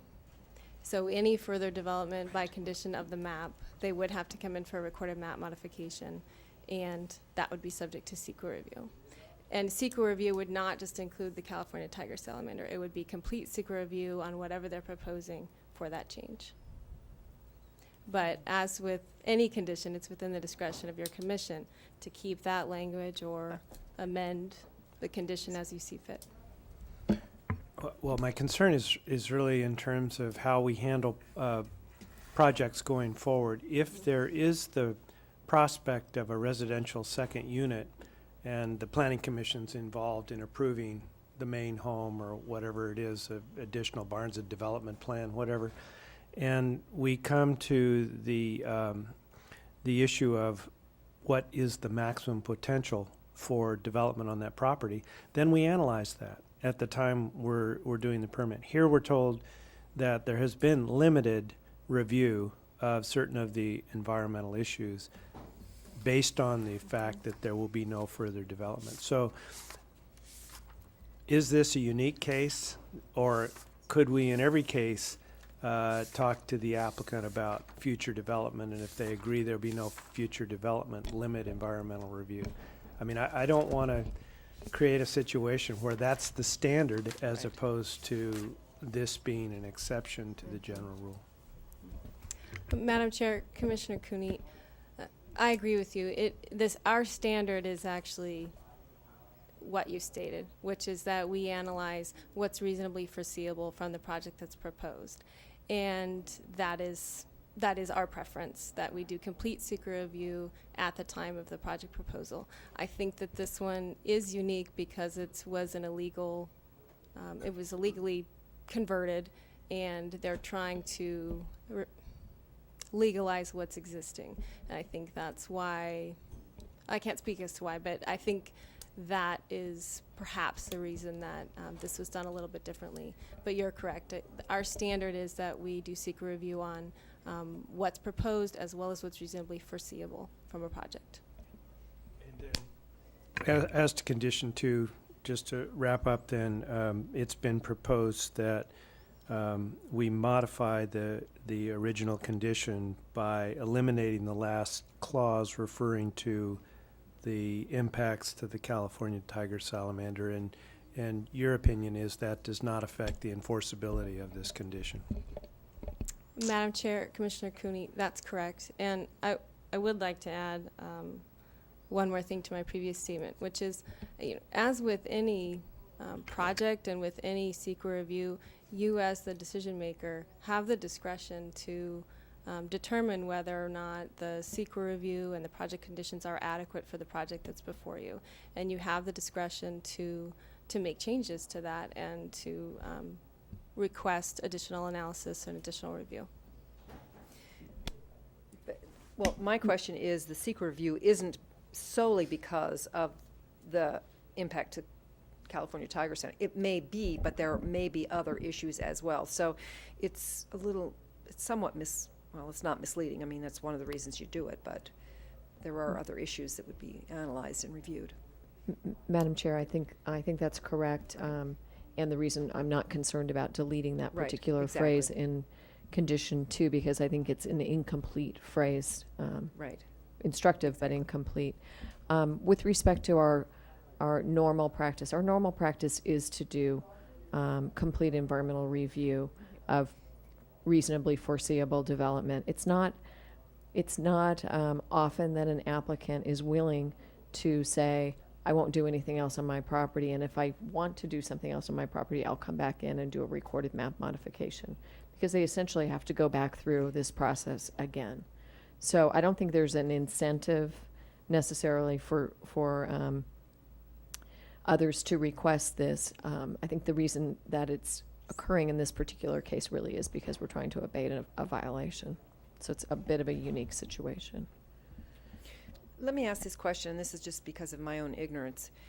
Other than this condition doesn't, it solely resides in this document. In other words, if this property or these properties were to be sold, the new owner would have no information about this condition. It'd be recorded. It'll but be, Madam Chair, it would be recorded with the map. So you It have will to be get them- noted in the county files, but You'd have to, when you're if you were to purchase, would you get a recorded map with this information? you should get a disclosure. Oh, so it would be part of a disclosure. You should with the get a map. disclosure Should, about okay. this. All I right. mean, I think It's- I think it's required. It's going to show in the title report. Okay, it will show in the title report. Right. Okay, fine. I mean, the description is going to be lot number so-and-so of the map, and they attach a copy Okay, of the fine. track map to it, Okay, so all yes. right. Okay, that's good, thank you. Okay. Any other questions? All right, Commissioner Blau, you want to, okay, that was for number 2, Commissioner Cooney. So on to, unless you have any other further comments on, Well, maybe I can just give an initial reaction or Okay. ask a question on those that I wrote down. Okay. Commissioner Blau can respond. With regard to condition number 3, I realize there is importance of having this done. Ms. Black, do you feel that without the condition, there is adequate likelihood that it will be pursued diligently due to the fine situation? Madam Chair and Commissioner Cooney, I think the fine, the notice of violation certainly helps provide incentive. I would actually recommend including submittal of the building permit application in this condition as well prior to recordation, because it can be submitted now, and then we really do have everything we need to be able to complete our review and resolve the violation. So So you don't, the 90 days aren't, I would be fine saying, prior to recordation of the map, the applicant shall submit to planning and development a complete land use and building permit set of applications, and shall pay all applicable fees, including development impact mitigation fees for the land use permit, and just stop. Period, right? Land use permit and building permit, and just stop there. is that, That'd be fine. I guess you need to understand, my concern here is that the way the language is currently written, they didn't have to pay their fees necessarily prior to the map recordation, because in the normal process, you'd pay them afterwards. So I just wanted to get it clear that we make it clear to the applicant, they got to get it all done before the map records, because that's the real trigger here. so the second sentence needs to be modified slightly prior to recordation? Yeah, I think Ms. Black does. I would just make it one sentence. Oh. Right. So Oh, prior to okay. recordation would apply to both submittal of the land use, a complete land use and building permit application, And shall pay. and payment of fees, including development impact mitigation fees and fees associated with the land use and building permits. Okay. Ms. Gerber, you have that? Okay, all right. And condition 4 was just eliminated as redundant. It's not necessary. I'm sorry, I didn't understand. Condition why. number 4. Yeah, I understand that you want to take it out, but they don't need to get permits from Fish and Game? For this? No, I believe there's. No, it's for any future structures. So, Yeah, they do, but that's by ordinance. But there's other things to control that didn't need it stated again here. actually, Madam Chair, I would describe this one a little bit differently. So condition number 4 would apply to future development associated with this map. We've already said future development can't occur with this map unless they come in for a recorded map modification. So I think this condition is a bit confusing in this particular application. This would be something that would potentially be applied to that recorded map modification if future development were proposed, but I think it's a bit confusing to have it here. It is. All right, so basically, it's not the requirement that we're debating here, it's why is it a condition of this application? When Exactly. development can't Right. occur. All right, Right, exactly. it is, okay, so so we're eliminating number 4. 4, right. Right. Number 6, I agree with the slight wording changes of lot to lots and is to are. And 7, the question was, Ms. Black, whether that is even understandable the way it's written. Madam Chair and Commissioner Cooney, I would just recommend deleting this condition.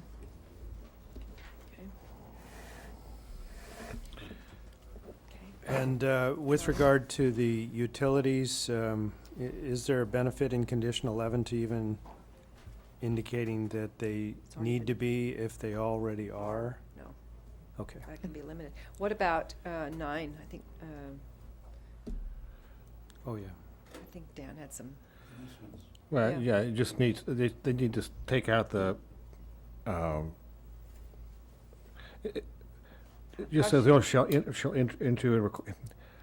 and acceptable easements, period," and just when it says parcel 2, you just stop. You don't say that it's at the time of conveyance of either parcel. It's prior to the recordation of the map, and they're shown on the map. I have no idea what that conveyance issue is all about. so it's, It just made no sense. so after parcel 2, there's a period, and the remainder of that sentence is deleted, but the last sentence stays. Yes. Okay, And actually, just simply should say that it should show on the map, but if you want the surveyor to tell you it's to be shown on the map, you can do that too. okay. But I would appreciate the staff maybe looking into that and changing that when this condition comes to it, because I think it does confuse people and perhaps confuse staff. I mean, I know that the county surveyor and a parcel map is going to want them on the map. So let's just start writing the condition that way. That would make more sense to everybody. Okay. 10? I think there was no comment on 10, was there? No, other than the same one, they need to get that language out of there and just show it on the map, but it's okay the way it reads. Okay. Yeah. So we're on 12. And my note is that we have to require the building permit, but we've now incorporated that into paragraph 2. I think I would, Madam Chair and Commissioner Cooney, I think I would just recommend deleting this condition because that's the only permitting that will occur as a result of this map. And I would agree. So it's to delete in Just to read entirety it, right. 12. Because I think we've put Okay. into condition 3 the necessary components of this. All right. And the last one is 14. Correct. And the words "in the event that" shall be added at the beginning of the sentence. Yeah.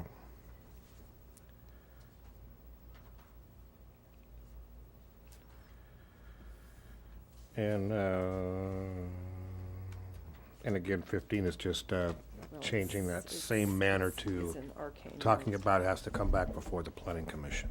Well, it's sort of, So, Madam Chair, there actually is a reason why it's Okay. worded this way. okay. This is a standard condition, and maps that are revised or approved in the same manner, typically that would mean coming back to your planning commission, but if this were appealed to the board, it would require a review by the Board of Supervisors as well, so. Okay, so that And we has don't to know whether or not that's going to occur has until to after your remain the action. same. All right. So that's why it's worded the way it is, although I Okay. acknowledge that it's a bit It's- awkward. Yes. Commissioner Blau, don't mess with the standard conditions, please. Okay. Now, Ms. Gerber, by any chance, do you happen to have an updated copy for us to, that we could either, you could put up on the screen, or, Are you concerned about seeing these in final form? yeah. I don't think we're going to be able to do that. Well, I'm just wondering if maybe we could go, Actually, I think we are. I think, Ms. Gerber, because we talked about this yesterday, okay. I think we could maybe trail this if you like. Well, that's what I was thinking. And, We could trail it until after the next item, and then we would have a document that was but readable. it's only, I mean, it's only 12 or 13 conditions. It Yeah, can't it's take. not, it's not. It's the- not hard to read through those. Or maybe she has them done already. Let's see what. Ms. Gerber, would you like to, what would that something that you could do is, excuse me, I'll go to Ms. Black then. Madam Chair, if you want to see these in written final form, then I think we would need to trail Okay. this. If you Okay. want us to read the changes, I think we can do that right now. So Okay. it's up to the commission. What is the preference of the commission? Do you want to actually see them, or you just want to hear them? I'm fine with just hearing them. I Okay. think the discussion was pretty thorough. Okay. And Commissioner Brooks? Yes, I've marked my Okay. copy, so I think, but I did have one question. I'm looking over on, in the conditions under the project description. We took out wording in number 2, but at the second, no, the end of the first paragraph of the project description, we have that same wording. All right, future development. Yes, yeah. So that would have to be eliminated? Well, I would hope that would stay. I mean, but would that be inconsistent? Oh. If we have that there, and we've taken it out, we've taken number 2 out, but it seems to me that sentence would stay. I think, Commissioner Brooks, we would need to take out the because of the moderate probabilities. I think the concern here is Right. that See, it says- we don't want people to believe that the only issue Right, is is a a tiger tiger, salamander. right, And I right. actually originally got some correspondence, I think, from the applicant. They were trying to convince me we didn't need to do a map modification because we would address the tiger salamander anyway. And I think that's why we want to take this out of here. We want people to know that it's not just the tiger salamander, it's any CEQA issue Right. would need to be addressed. Right. See, this leads you to believe that the only thing that's Right, important is is the tiger salamander. right. That's not the only issue that could Correct. arise. Correct. So that, because of, to the end of the sentence would be eliminated as well. Ms. Black, is that, okay. Madam Chair, I think that's correct. Okay. So if you want, Joyce and I can try and go through these conditions, if Uh, that's acceptable. I think if the commission is comfortable, I'm comfortable. I think we've pretty clearly I think outlined them it's- I think already. As Commissioner Cooney comfortable. says, we've had good discussion. I have it marked. So This is Commissioner, Lynch's. no, it's yours. What is it? 5th District. It's yours. There you go. Yep. Okay. Well, do you want to go through those, Ms. Black? or do I think what I we're think- saying is that we've We're had happy? enough We're- discussion. yeah. Okay, we had a discussion, okay. Yeah. In that case, I'll go ahead and make the motion to approve the project per staff's recommendation with the changes that we discussed and agreed to today. Second. Any further discussion? None. Okay. None. Okay. Ms. Rodriguez, would you call the question, please?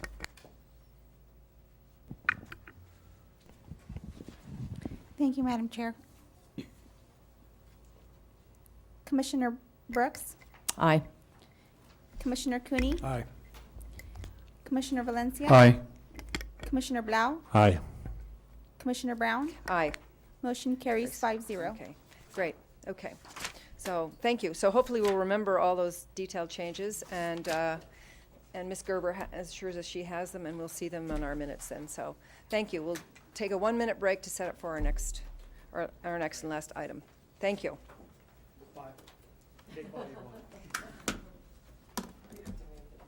No, I know,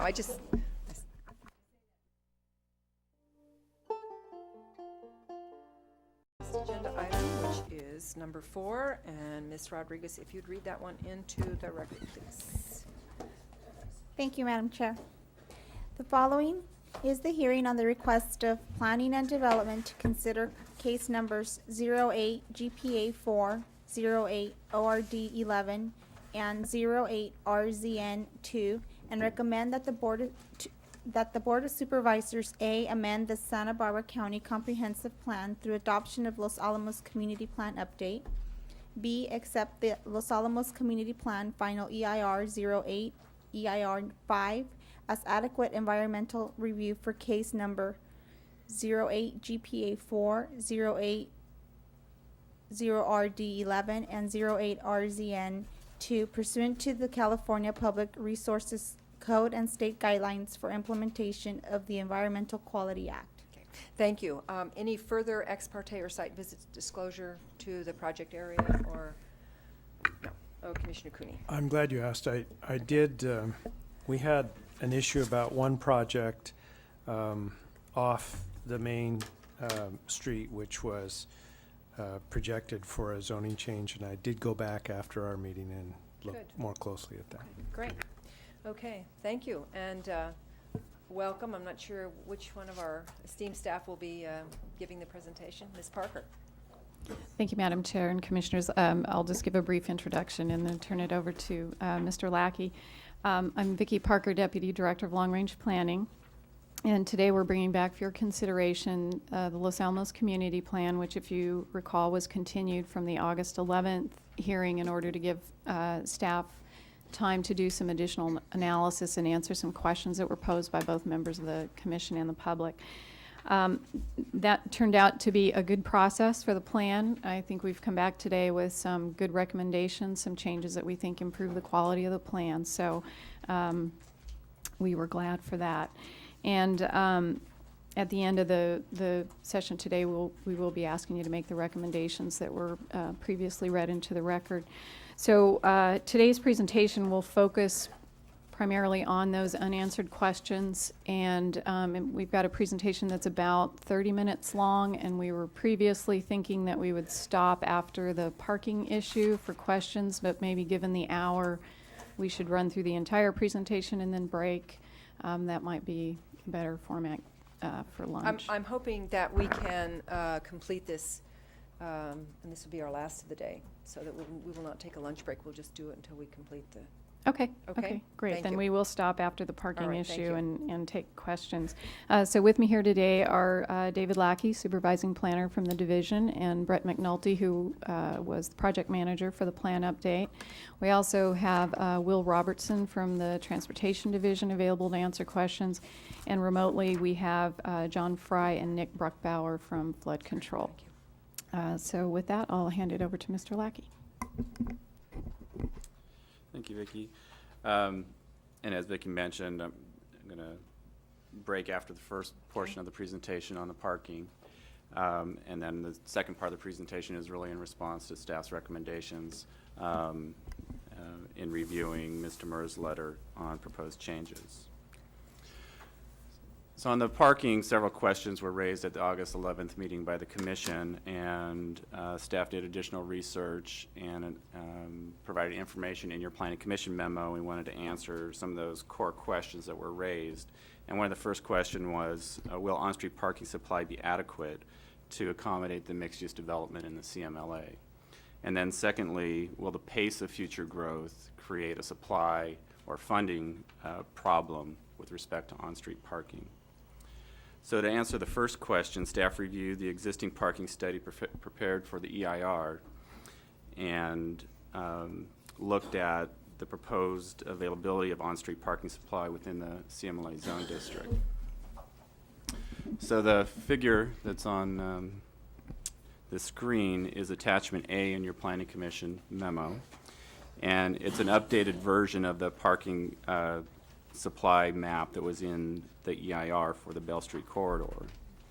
The Bell Street corridor parking study in the EIR identified 479 existing on-street parking spaces. It also looked at areas available for potential additional striping for angled parking and determined that a potential of an additional 211 spaces of angled parking could be generated, particularly along the cross streets 1 block north and south of Bell Street on the county-maintained roads. In looking at the data in the EIR, staff identified that the EIR parking study did not count available on-street parking along the north side of Waite Street. And just quickly indicating Waite Street is 1 block south of Bell, and we looked at the 4-block section between Denton and Augusta. And taking a conservative estimate that there could be an additional existing 40 spaces or 10 spaces per block of existing on-street parking there that could be added to the existing inventory.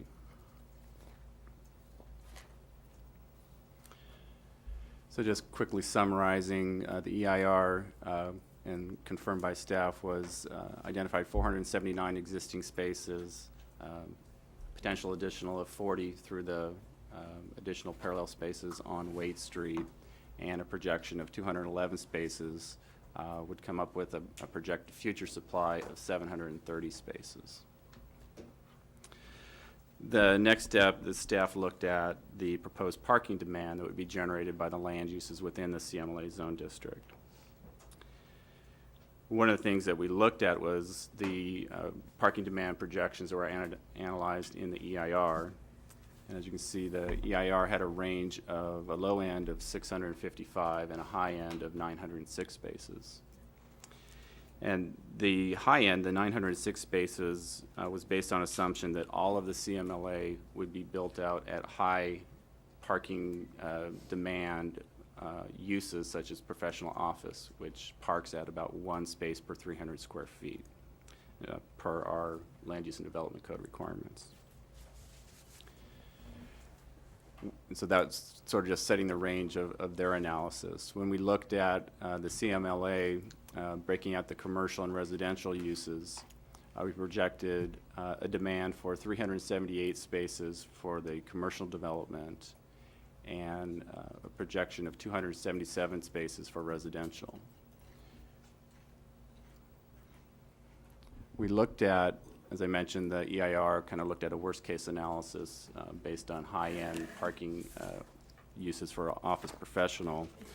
Looking at the uses likely to occur within the CMLA, staff determined that probably using the 1 space per 500 square feet is more realistic parking demand, since the majority of the uses that we're likely to see will be a combination of retail business and general commercial categories. And obviously, there'll be other uses included in the range, certainly offices, less intensive parking demand uses such as furniture or hardware stores and restaurants. But in terms of average, we felt that probably 1 space per 500 square feet was an appropriate parking generation to use.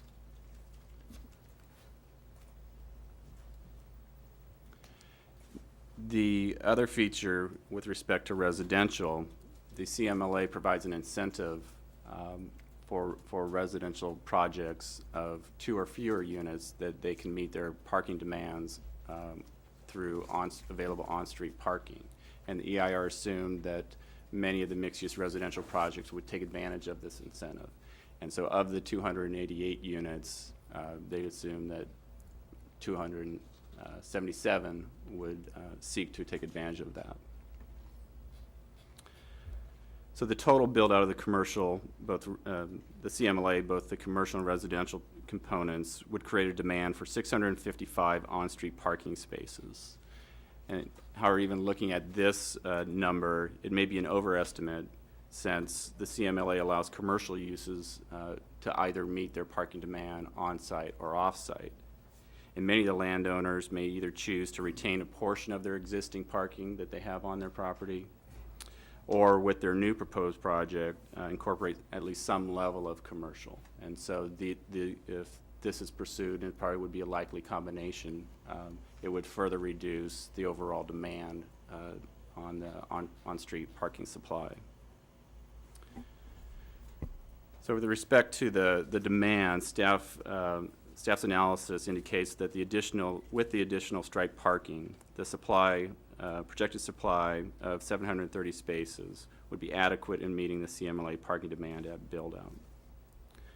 The next feature that we looked at was to address the pacing of future parking, and staff looked at 3 different growth scenarios to estimate when the existing on-street supply would be exhausted and when new striped parking would be required.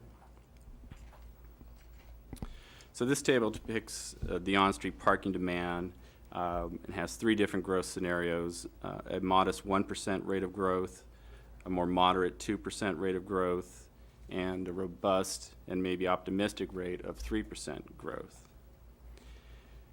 So even looking at the high end, the high rate of 3% growth, there's sufficient existing on-street parking within the CMLA to last through the year 2033 without the need to begin striping for angled parking. At a moderate 2% growth, this need is pushed out another 19 years to 2052, and then at 1%, it's extended even further and wouldn't be exhausted. The on-street parking supply wouldn't be exhausted until 2095. As you may recall, at the August 11th meeting, one of the proposed action items that was included in the plan was to have a 50% trigger when the building capacity reached 50% of the existing on-street parking supply, that the county should start funding and installing angled parking. And the commission raised a question, a good question for us to look at, was that, was this trigger too far down the road in terms of when development would occur, and also whether or not was it too far down the road if there was interest in pursuing an in lieu parking fee.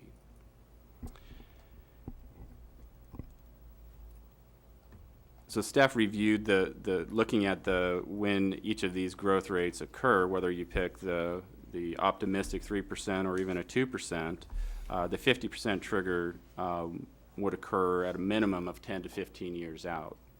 And staff anticipates that both the community and the business owners will want to probably start planning for the angled parking sooner than later, both because the angled parking provides an amenity for the business owners to have parking closer to their commercial operations, and also the angled parking provides is compatible often with the character and the design issues that we'll be looking to incorporate within the pedestrian circulation plan. So with the anticipation that there will be a desire, not because of a parking demand, but a desire to get the angled parking sooner, staff is recommending a new action in the plan, Action Circ LA 1.5.1, and this would be to create an on-street parking study. The proposed on-street parking study would establish the ultimate right-of-way and angled parking configurations for those cross streets on the county-maintained roadways. It would identify the drainage and frontage improvements and also include a phasing program for the installation of angled parking, potentially identifying priority streets such as Centennial or Den or Augusta in terms of where it's likely that you'll want to start the first phasing of installation.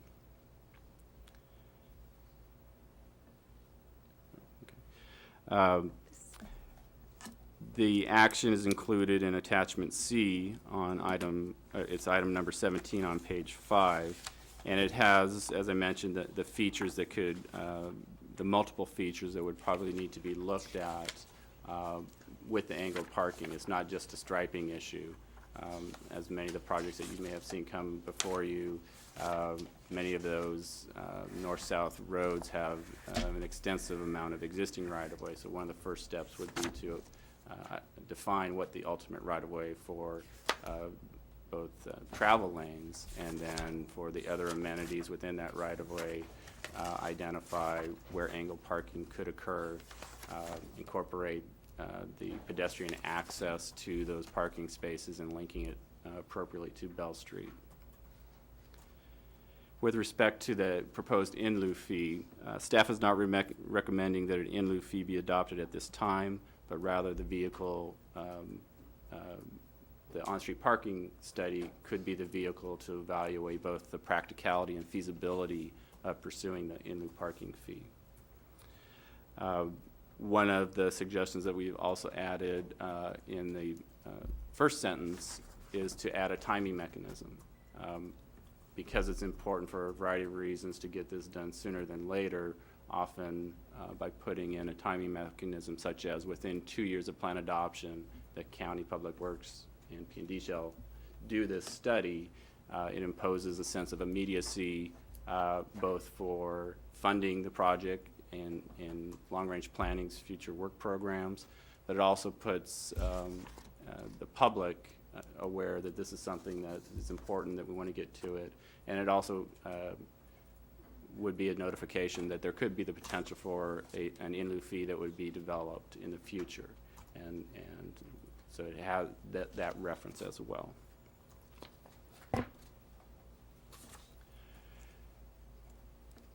So with respect to the recommended, I guess, deletions, as we mentioned, staff would recommend deleting development standard 1.6.1. This was the trigger for the 50% trigger.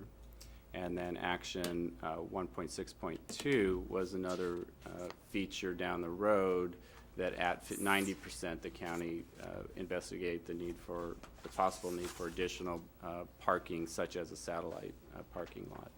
And with staff's analysis that the existing future supply would be adequate to serve CMLA, we would recommend that this action be deleted since it would not be required.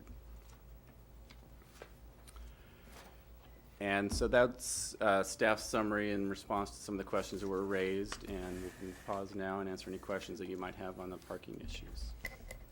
Commissioner Brooks. Yes, thank you, Chair Brown.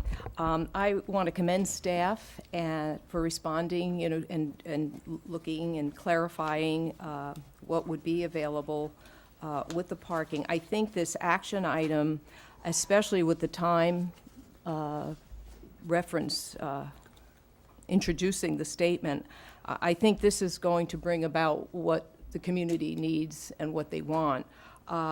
I know when we did the Santa Ynez Community Plan, there were some studies that were included in that. I don't know if we had specific time suggestions, in that document, but I know already there's pressure, in that community. So I think by having this new recommended action item, I think, again, you said the county can put it in, hopefully, in a work plan, and it could be done.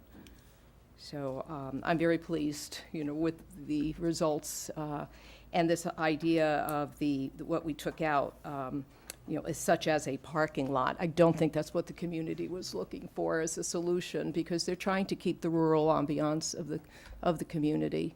And I think by having the parking plan, I've also, even though I didn't do anything officially, I spent a few afternoons driving the streets of Los Alamos, since our last meeting, and I see a lot of potential, for the street parking on the side streets. Again, without ruining, you know, the rural atmosphere for the existing residents. So I appreciate, you know, the solution I hope that you've come up with here. Mr. Lackey, what is the time frame of this plan? It's a 20-year plan? Madam Chair, members of the commission, you know, generally we talk about the life of a community plan in the 15 to 20-year range. The original community plan was adopted in 1994, so we're 16 years out. Okay. So it could be another similar time frame. Great. All right, thank you. Commissioner Blau. Yeah, I'll just make a few comments. This is enough of a change that I can now support the plan where I couldn't support it without this change. I will make a couple of comments, though. I'm not sure I agree with your numbers on the parking ratios for the various projects. By example, in communities that I deal with, I more often see commercial office space at 4 parking spaces per 1,000. That's 250 square feet, not 300. I see commercial anywhere from 4 to 6 parking spaces per 1,000, not 2 parking spaces per 1,000 as you guys are showing. I'll agree with you on furniture stores and some of the some of the, perhaps a hardware store, depending on what variety it is. But I particularly question your restaurant. The 1 per 300 square feet of service area, I'm assuming you're talking about sit-down area when your service area. I'm more often seeing 65 feet. 1 parking space per 65 square feet for a restaurant. And so I would want you guys, when you do the actual parking analysis, to rethink that. 1 per 300 square feet is just totally the wrong number. If you want to see the example of that, go to Orchid, Sunday morning when there's only 1 restaurant there and they take up all the parking on both sides of the street for about 6 businesses. So I want you to rethink that. The good part about this is you're getting the plan done within 2 years, or you're starting the plan, so those issues can be addressed. And it's really important that if you're going to start collecting an in lieu fee, do it early, make it cheap. It doesn't cost a lot of money to just restripe for angle parking, but if you waited until 50% of your capacity is gone, you just lost 50% of your revenue. Now your revenue has to be double for those that are coming in after the fact. Whereas if you make it cheap, collect it now, it just makes more sense. And I'm also concerned, and it's really important for the merchants that are there that we get the parking right. You don't get the parking right, they're not going to be successful in their businesses. Maybe the first guy in, because he's a hog and takes up all the spaces, might be successful, but nobody else could be successful because we've ruined the parking. And I see that in lots of communities, lots of shopping centers that we deal with. You got to get the parking right. So based on that, I caution you to relook at your numbers, because I don't think they're correct, but at least we have a plan to come back with a parking element and a fee structure so we can get it correct. Those are my comments. Okay. Any other questions? If not, we'll move on to the second portion then. Thank you. Thank you, Madam Chair and Commissioners. Those are helpful comments.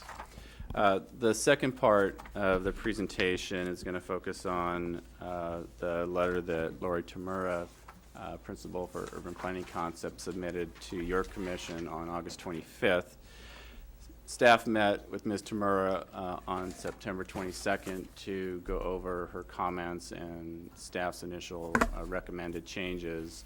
We also, for a portion of that meeting, we had Flood Control Division staff to talk over the recommended changes that will for the flooding development standards. In general, the comments that that were in Ms. Tamura's letter focused either on proposed changes to development standards within the plan, or proposed changes to the Land Use and Development Code, CMLA standards, and then a third category more in the refinement of the plan in terms of figure amendments that would help the clarity and some general either grammar and syntax changes. And so we won't discuss the latter today, but we recognize the value of the input from Lori's letter in improving the plan, not only on providing clarity, but I think in terms of really making some good improvements into either both remove redundant standards, but also to clarify what's expected and also particularly for what's expected within the CMLA. So we want to thank Lori for her valuable input. So quickly, if you want to, a lot of the changes, they are in attachment C as far as the community plan changes, and so I'll be going over and highlighting some of those key ones. First, beginning on page 1 of attachment C, and this is a comment regarding the flood control, the zoning overlays map, and Ms. Tamura's comment related to the existing affordable housing overlay, which is shown in the hatching, and that it should be removed from the subdivision that was constructed at the end of St. Joseph's. The subdivision did not take advantage of the AHO bonus density. It built out at the base density. And so we agreed that that's a good change to clean up on the, which is figure 6 in the map. So we would recommend that change.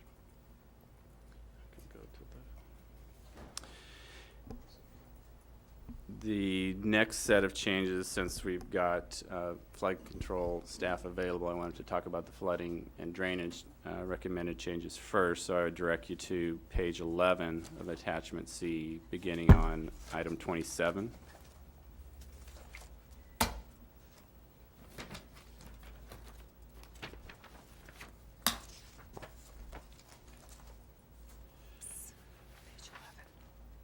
Can you scroll down?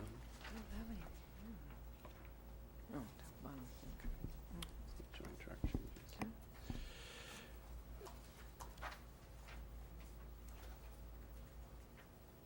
There we go.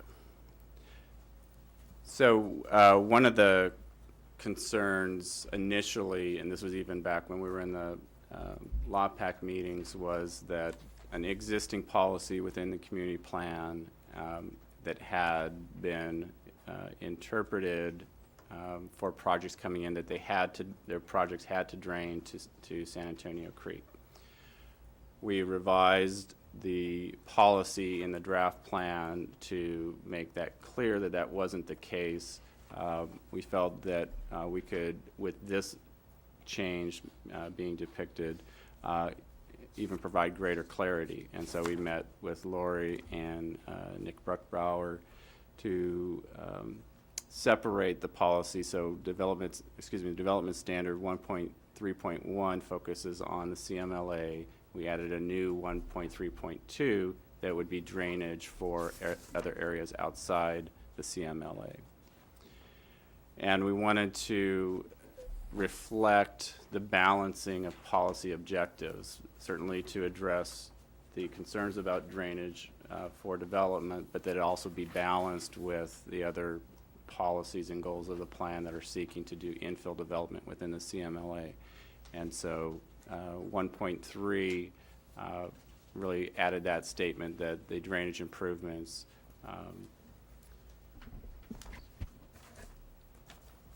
really should be, complementary to those goals for mixed-use infill development. We also moved in 1.3.2 the statement that the drainage control measures could be a combination of on-site or off-site. We didn't want that to be construed originally. It was just in that single statement that the on-site may imply that you had to do the drainage to San Antonio Creek. So for clarity purposes, we moved that statement to 1.3.2. Policy Flood 2.1, we've revised the language to be consistent with, this was input from our project Clean Water staff, and the language is consistent with the Hillside and Watershed Protection Policy land use development, or Hillside and Watershed Protection Policy number 7. And so it was just for consistency of the language. And then finally, Development Standard 2.1.1 was a clarification of the best management practices for drainage control for the CMLA. And again, this was suggested wording provided to us by Project Clean Water staff. And so I don't know if you, since we do have staff from flood control, if you've had any questions, we could ask them at this time. Any, Commissioner Brooks? Yes, thank you, Chair Brown. Is there any action item regarding flood control and a possible study for, a permanent solution to some of these problems? I was unaware until I read Ms. Tamura's letter about the historic flooding that has occurred on Bell. And I agree with the changes, that you've made, but similar to the parking study, I mean, at what point is the community going to need to look a little bit more carefully and, did I miss an action item, or is it feasible to add something like that? Madam Chair, Commissioner Brooks, that's a good question. There's actually, and if Mr. Brickbauer is here, he can add to it. There's two different, infrastructure needs. There's a flooding need, and then there's the drainage need for storm drain. And we've been mostly talking within revising development standards for the storm drain needs or drainage needs. The map on the overhead here shows the extent of actually the 100-year floodplain, and from San Antonio Creek, that was an issue in the 1994 plan. It still is an issue. There are unfunded infrastructure projects for the flooding component that are in our countywide CIP. However, it's one of those challenges. It's always, there's identified that there's a need to continually seek funding for the flooding component. But currently, those are still remain unfunded. And so there wasn't a specific long-term action at this point for continuing to pursue a single storm drain along Bell Street. Certainly that could be, I think like anything, if the money was available, I think certainly flood control would support that in pursuit of it. I would suggest that as a possibility, we could add that to continue to investigate and seek funds for that. But I think from the drainage, addressing the drainage issue, the site-by-site appropriate measures was felt to be an adequate way of addressing the issue. Certainly if funding was available, a comprehensive storm drain would also resolve that drainage problem. Would any of the staff in South County like to comment if we? Hi. Madam Chair, Commissioners, my name's Nick Bruckbauer from the Flood Control District, Development Review Engineer. I'll just briefly echo what Mr. Lackey said. There have been certain project needs identified in the past, and as Mr. Lackey said, there just isn't the funding in the Los Alamos flood area for any of those projects. Most of the money that is collected throughout the year is used for our annual maintenance. And so, as Mr. Lackey said, a capital improvement project, if there were funding would be ideal, but it just doesn't look like a possibility at this time. Okay, thank you. Okay. Anything else, Commissioner Brooks? Well, I know it would be nice to see an action item, even though I know there's no funding, but you're not going to get the funding. I think putting it in as some kind of an action item for a possible study might, allow it to be funded someday in the future, Well, but you'd if it's probably have not to in put there. some time frame with it, like just as they did with the parking study, otherwise. I would like to see that. I don't know. Madam Chair, Commissioner Brooks, putting a time frame on that issue, I think, is more challenging. We had it. One of the things that we wanted to be proactive in the 1994 plan, we actually had those CIP projects listed as an attachment to the plan, and to try to keep it in everybody's mind, it really was more appropriate in the countywide CIP, and we have since moved that there. But I think if you would like to pursue the action language, we can add that. I don't know that adding a timing frame is going to magically, because the funding is much more daunting. Okay. Okay. If there are no other staff, you have others? We do, Madam Chair. Okay, thank you.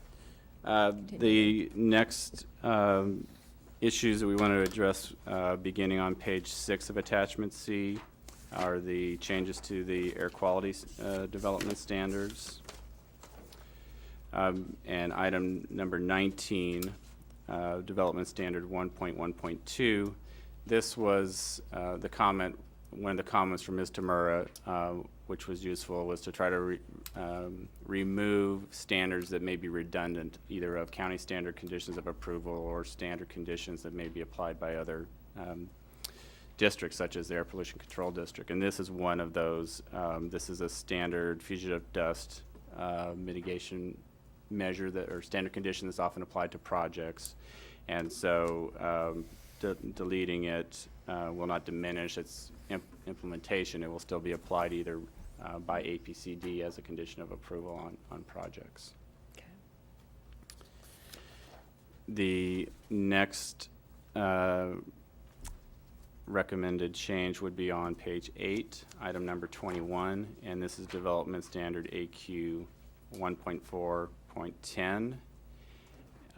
Ms. Tamura suggested adding the language qualified or certified buildings that the county should encourage lead projects, and this was a very useful addition. Not all projects are going to be seeking LEED certification, and those few that do, it's a very costly path to take, and so it may be more likely that we'd want to encourage them to implement the similar features that are identified in the LEED program. The second part of the sentence that we recommended deleting is that the county currently doesn't have a fee incentive or program to reduce application fees for green building projects. I believe that's one of the many identified additions that are being looked at, both in the upcoming Green Building Code and also in our climate action strategy. But currently, it isn't in place, so we would suggest deleting that. The next change is on right below that on item number 22. Again, we wanted to look at the measures that's still related to the small rural town of Los Alamos. We proposed to delete the first bullet point since it's referencing looking at traffic intersection signals and installing LED traffic lights as an energy conserving measure. There isn't any projection to have traffic lights in Los Alamos, so we agreed that by deleting it would be appropriate. The next measures that we want to look at are the proposed changes to the biological resources, beginning on page 9. And item number 23, Mr. Murr's comment to the first sentence was that the reference to riparian vegetation buffers along Cañada de Calaveras, many portions of that stretch of the creek, it's barren of any type of vegetation. So to clarify the issue, we took out the references to the creek names, and just by definition, there would be a creek setback from identified riparian vegetation. So if the riparian vegetation is present along a stream or creek, the buffer would apply. And just to clarify the case, I believe was raised also is that, well, what would be the standard if there wasn't any vegetation? And then typically the setback would be our county standard creek setback, which is 50 feet from top of bank. If riparian vegetation would be present, often that extends beyond the bank, and then it would be measured from the edge of the riparian vegetation. I just have a quick question? Go ahead. Yeah, I noticed on a couple of the items that specific references to San Antonio Creek and Cañada de Calaveras were taken out. Now, you just explained to me in this one. Is that why references were taken out in other items also? For clarity, and I think there's the next one is a good example. Okay. On page 10, item number 24, which is Development Standard Bio 1.4.1, this is in reference to adhering to the Migratory Bird Act, and it's something that the county already has to do in reviewing projects, and that any development project that includes tree removal, the county would look at any potential effects on wildlife during the breeding season. And so to simplify it, we proposed deleting the references to the location as we had previously to San Antonio Creek or the park, because it would apply to all areas. And so the edits were intended to simplify the application of the standard, that it would apply to all development projects if they were involved in tree removal during the breeding season. The next recommended change is on page 11, number 25. It's a lengthy development standard, but it's actually the very last sentence. Mr. Murrah had a very good comment in that the development standard itself addresses oak tree removal and the standards that would apply to on-site restoration and replanting projects. And the question was, how would this apply within the CMLA, since one of the policies that we're promoting is infill development and often removing setbacks or limiting setbacks to maximize the building footprint. There are a few, both large sycamores and oak trees on some of the vacant parcels, and so staff added the additional language, again, trying to balance the both objectives for CMLA mixed use, but also protection of the resource. And so for projects in the CMLA, avoidance always is the first measure. If they could demonstrate that it's infeasible to do the replacement on site, then we are adding that they would be able to, with approval from planning and development, have the restoration off-site at a location approved by planning and development. I think this would be a very limited situation, but at least it was important to address the potential of that occurring, particularly because of the competing policy objectives. Commissioner Brooks. Yes, my question on that was, if there's a particular tree, I can't envision people camping up in the trees, but sometimes, in a small community like this, you have large trees that become very special, emotionally special, I guess, to the residents. Does our existing, and it might not be an oak tree, I don't know, but it just seems, how will a large tree that's been there for, let's say, decades, will that get any special consideration? I mean, you talk about trees with diameter 6 inches or more, but what about maybe the few very established trees that are there now? How will they be dealt with?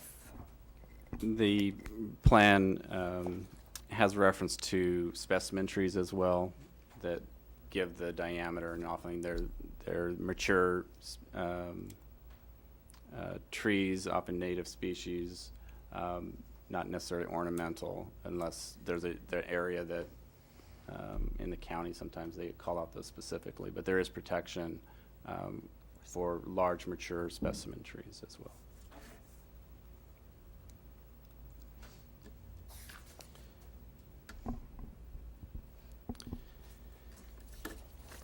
And the last, I want to make sure I get the last one. The last one we wanted to address was the comment on the noise standard, which is on page 13, item number 31.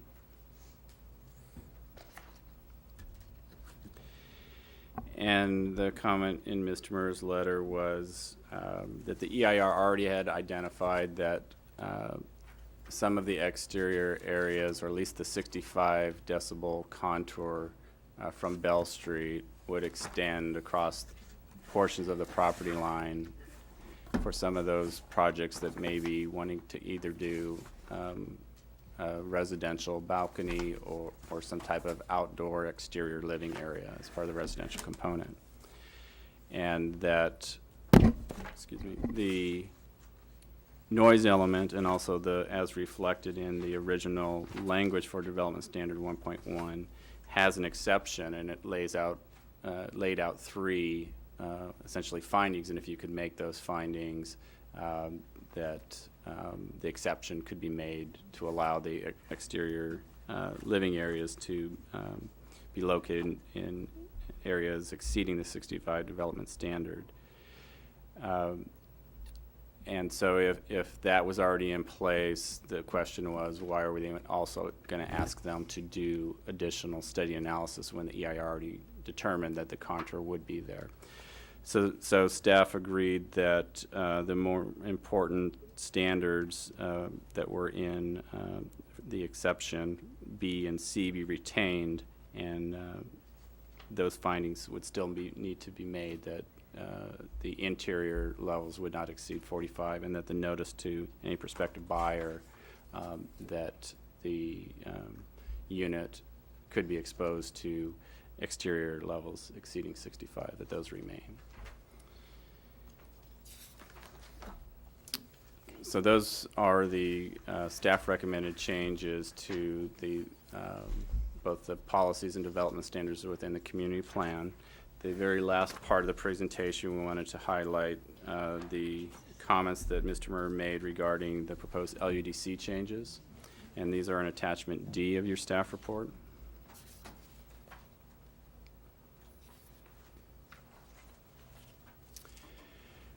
And quickly, just going back to the work that the Los Alamos PAC had done in reviewing the mix of appropriate uses when considering this new zone district. They started off with the C2 zone, because that's what most of this area was, and looked at both the uses and the permit levels.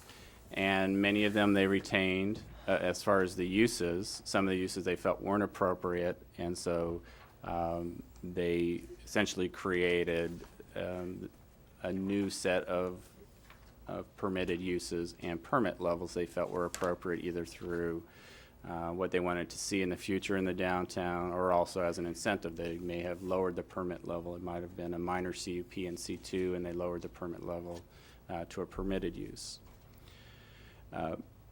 Mr. Murr's comments on the permitted uses were in that vein. She suggested that there were several uses that should be added that weren't currently added. And so we wanted to mention a few of those, and that we agree that the three that she mentioned that would be appropriate to add back in would be a trail or hiking trail,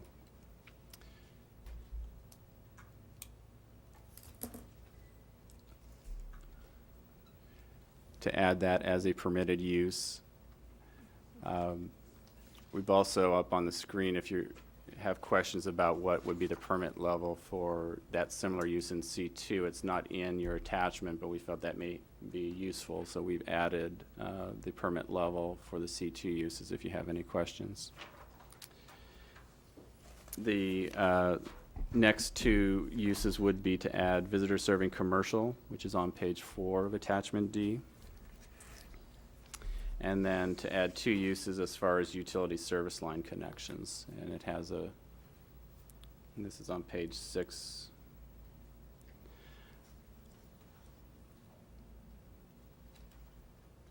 At the bottom.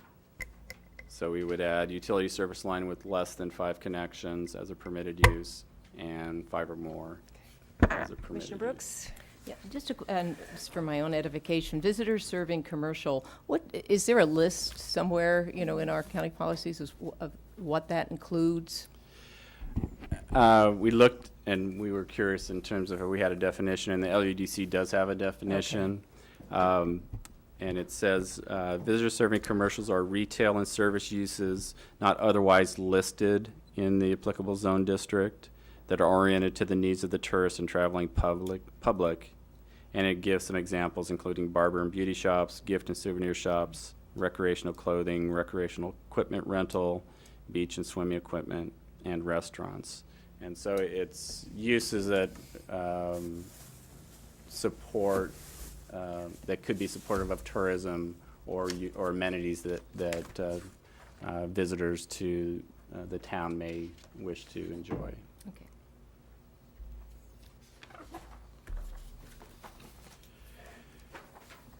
And lastly, as far as the LUDC changes,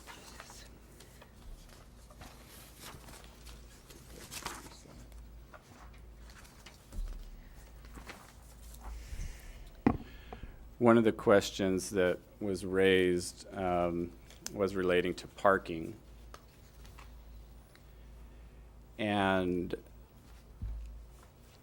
what would happen on a through lot if it was a phased project and that the property owner only wished to build the front portion of the building fronting Bell Street. And Ms. Tamura suggested this is a likely scenario that over time you may see projects that come in phases and that they should be allowed to park and encroach within the rear setback. The design guidelines actually has a statement that anticipated phased projects, and it says for those phased projects, the area that would remain vacant could either be temporarily paid for parking or landscaping, but it was a general statement. Staff is proposing that, and we agree that the phasing is likely to occur. The feature in terms of encroachment that we wanted to recognize would be the rear setback. And as you recall, the CMLA encourages the mixed-use component. Because we use the term through street, and typically that's going to be Waite or Leslie Street, it's really a transition between that commercial and the residential neighborhood. There's residential projects across the street. And so there's unlike Bell Street, which has a 0 front setback, there's a 5 to 15 foot setback that would be on the through street, whether it be commercial or residential. And so if you change to the suggested text, what staff is proposing is that parking may intrude into the rear setback on a through lot to within 15 feet of the rear property line. So we felt that that needs to be maintained and respected because over time, the adjoining property may be developing residential next to it and they don't want to see parking outside their side window.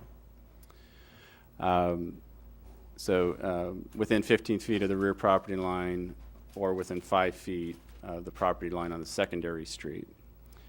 And that setback, the 15-foot setback remained landscaping and be landscaped and maintained. And so we felt that that provided clarity. It was a good point that was raised, and by adding this language, it would provide clarity of how that could occur and still be consistent with maintaining the intent of the setbacks between the residential and commercial.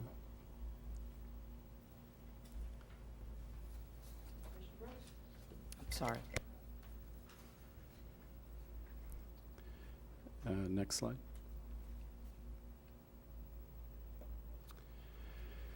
Another question that was brought up and when we started looking at the setbacks and the questions that were raised by Ms. Tamura, one of the things that we looked at was the access requirements and the LUDC requirements, minimum driveway requirements are 10 feet for one-way and 20 feet for two-way. Whereas as originally we've identified the side setbacks because we're trying to provide sort of a pedestrian and walkability. A lot of the buildings, there isn't a requirement for a setback, a side setback. However, if they provide it, we had originally listed it as 10 feet. And so we wanted to revise this to make it clear that the setback from the building may be greater in order to accommodate a driveway if that's what the applicant was proposing. Obviously, going back to the parking, both for commercial and residential less than 2 units, they wouldn't have to meet any of the parking on site. So in those cases, you may see buildings that have the 0 side setback. But we wanted to add this language that if they are providing driveway access, that it be equivalent to the required driveway width per the LUDC.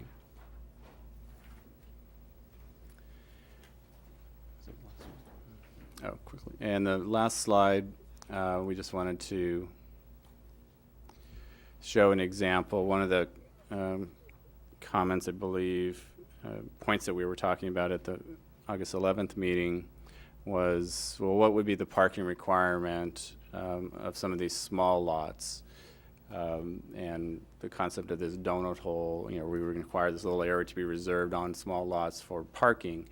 And we wanted to illustrate this. This could be a smaller lot fronting Bell Street that, based on the interest of the property owner, if they wanted to maximize their commercial and wanted to rely on off-street parking, that's what they could do. There would be no requirement for on-street parking. And so but the design guidelines and the CMLA would allow other features such as sort of a forecourt or an area in the back for a patio or something. But really what's going to drive a lot of the parking is the interest of the on-site property owner and what mix of uses they're going to be seeking to achieve. And so those are staff's recommended changes collectively on the LUDC. And so if there's any comments on either the development standards or the LUDC amendments, we'd be happy to answer those at this point. Any commissioner questions? Nope. Okay, thank you for that very thorough presentation. So I would like to move to public comment. Thank you. And Mr. Rather. Thank you, Chair Brown and Commissioners. Mostly I just wanted to be available to answer any questions that you may have about how you might wonder how LOPAC might react to some of the changes that were made between the last meeting and this. Excuse me, so I'm available to do that. My main concern is that if there was any weakening of a standard in these changes, that LOPAC looked at this and weighed in on this prior to those changes. So my concern would be if there were any weakening, that we look at that and that I advise you of that. Excuse me. I think that in 2 items, item 24 and 25, that one related to trees and the biologist looking at trees, wildlife, the effects of the wildlife content of the trees. I think that, excuse me, that provision was weakened slightly by looking at it only during breeding season. I'm not suggesting that necessarily is inappropriate, but I think that I just point that out. But I think that, if I can interrupt, I think that's the county standard, is it not, Mr. Lackey? It's only during breeding season. We had passed this by our county biologist in Right. terms of the suggested wording, and this was But I think the that's language. the language that's used not only in projects but throughout other community plans. It's not. I just need to get some clarity here because I know Mr. Rather has a concern, and I appreciate that concern and I understand it. But I mean, if you're, things like the white-tailed kite is habituating a certain tree, and it's outside of the breeding season, you'd want to be protective of that tree. Well, I just want to point out that perhaps the language we originally had was too strong, and was not what the county standard was. But I'm just pointing out that the change is one to weaken it a bit, and maybe we're weakening it to where the county standard currently is, and I'm not objecting to that. I'm just pointing it out. Okay. And the other one is item 25, which is the oak tree And I believe that we've weakened that a bit by allowing an oak tree to be replaced in the CMLA zone off-site, whereas I believe that previously we did not allow that.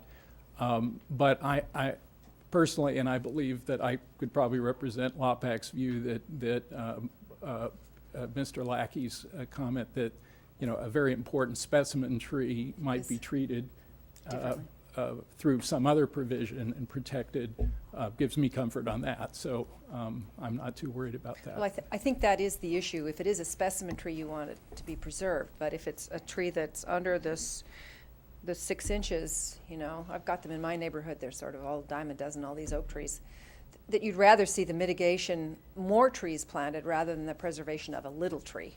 I mean, I understand your concerns. And there's always that trade-off. But I presume in any project, and Mr. Lackey, you can answer this, that all that is considered, and there is flexibility if it's a discretionary project for the Planning Commission to say yay or nay or make changes or. Madam Chair, members of the commission, you're correct. And even in this language, Right.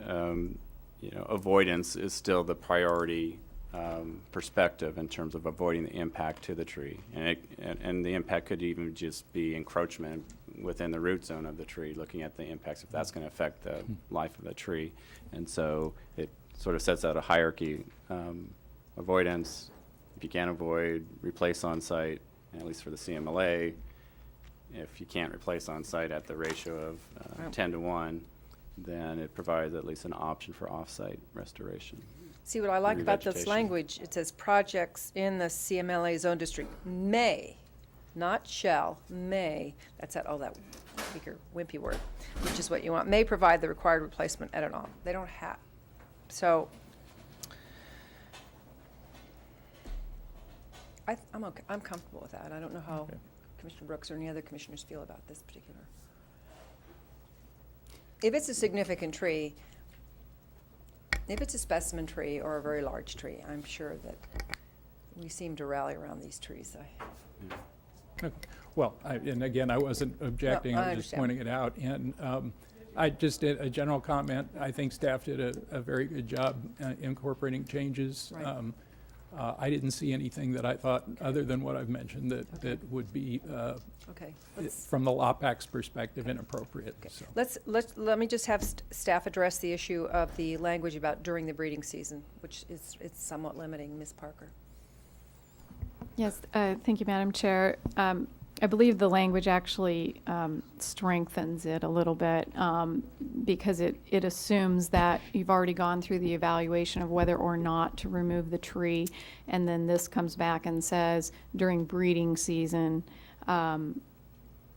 there will be special consideration, so no removals during breeding season if you've already gone through the process of the hierarchy that Mr. Lackey outlined. And Madam Chair, we also have county standards. You know, this is depending upon the resource, or it has a reference to wildlife. It may be used as a ruse on an ongoing basis, and so there's Right. the ability to protect it for that aspect that we already have the ability to do. This is really geared towards. As Ms. Parker had mentioned, if the tree is being proposed for removal, Right. Evaluating, making sure that the timing of that is not going to affect the breeding season or Right. the effect on the timing of their nesting. Right. Okay. Thank you. Okay. I'm happy to answer any questions No, that's throughout good. Okay. the discussion. Okay.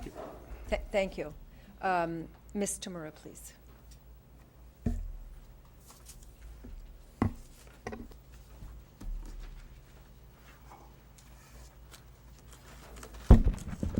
Good afternoon. My name is Lori Tamura with Urban Planning Concepts.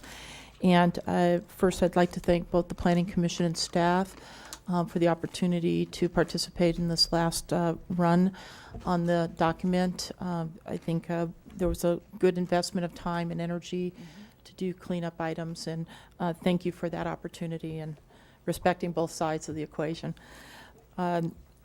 going through the comments that have already been provided by staff, I agree with most of the changes, and I think the question that I have for you, and if you could just follow along with me in the design guideline book, I'm just going to go to that if you have it, and point out just a couple of things. What page, Lori? It is on page, it's figure 1 map, and it would be on page 3. Okay. One of the things that should be noted in this particular exhibit is that there's 3 blocks on Bell Street on the west side of town that are impacted by the floodplain. And it should be noted that those buildings will look different than the rest of the buildings along Bell Street because they have to raise the finished floor above the floodplain.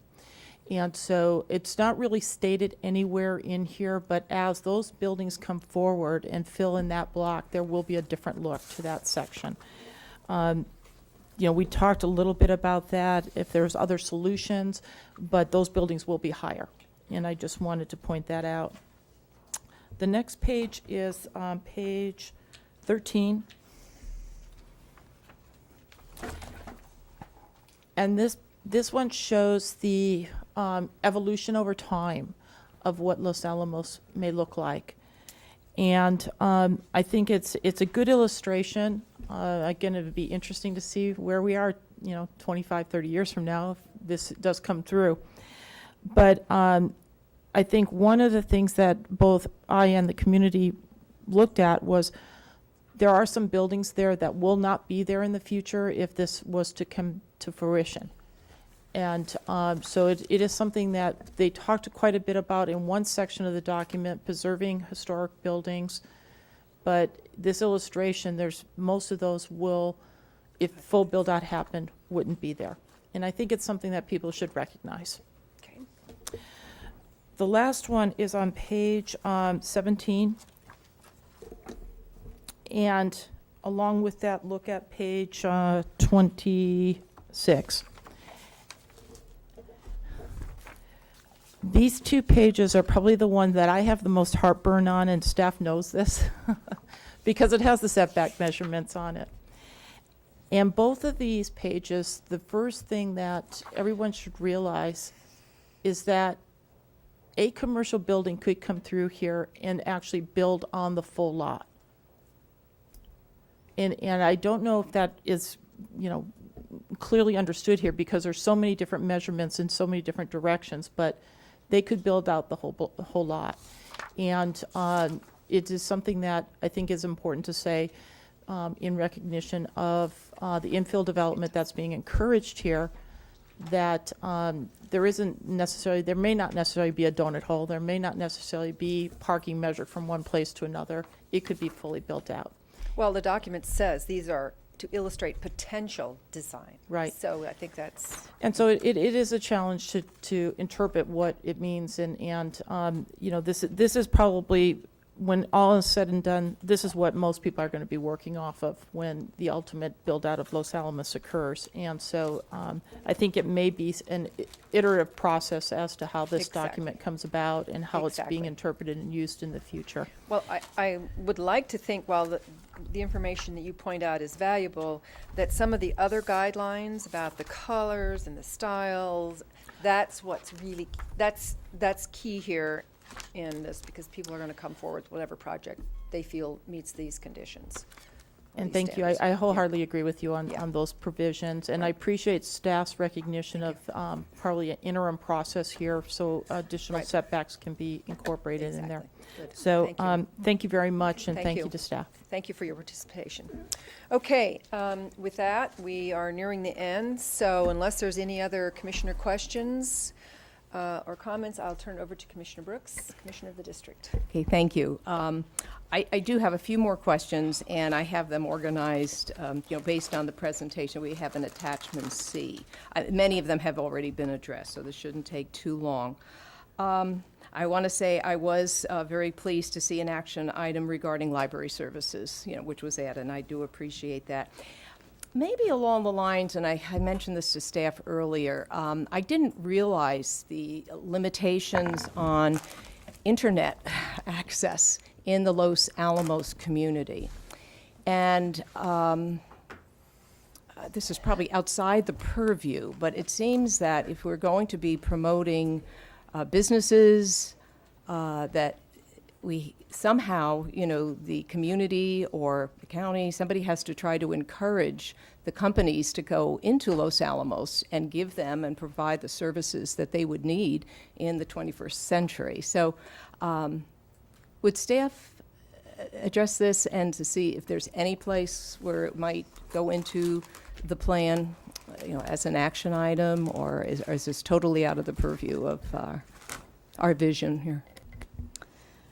Yes, Madam Chair and Commissioner Brooks, this issue has been important to the community as expressed through the Law Pack through our last several meetings. And unfortunately, we're not able to affect it all that significantly because of the franchise system of telecommunications providers. And they do operate as a more or less private enterprise, and so we can't force them to provide these services to the communities. And a couple of different providers have served Los Alamos in the past and found that it was not a profitable endeavor for them. And so it has been an issue, and we have investigated it, and there are alternatives to a standard sort of internet provider, none of which are all that terrific for residents. And so it is an issue. We have the action item in the plan that we discussed with the Law Pack at the time, acknowledging that it's more of a value statement, a statement of community values, than it probably is actionable. So we do have it in there, but in all honesty, we're not sure that will really affect any change. Okay, I have some possible language, and maybe my colleagues, if you've known, if there's any solution to this problem, I don't because it think, is a I think it's problem outside of our purview. That's Okay. outside the plan. I think you have internet access through the phones, do you not? DSL? Chris, yeah? Yeah. It's not like you're totally. The current situation is that some of us have internet access through the phones, that Verizon apparently has reached its capacity limit to provide DSL services in Los Alamos. And I'm hearing more and more complaints of this, even from people who are arriving into town wanting to start businesses. You can't run a business without DSL. And I realize this isn't a land use issue. That's right. But to me, I mean, I'll give you my opinion. My opinion is that a community plan is an expression of more than just land use issues.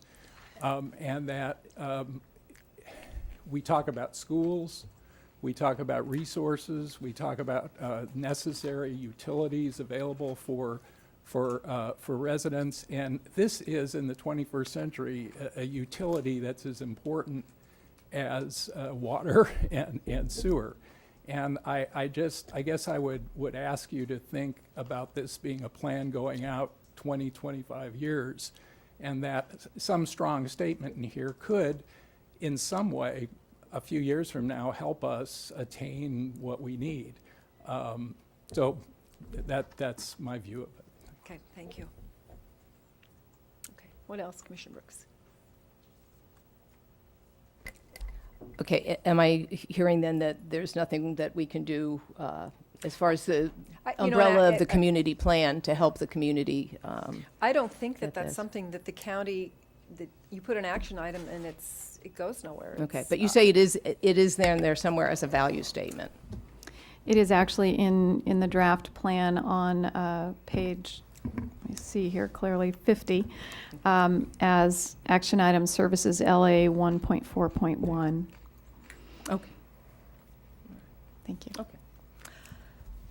Okay.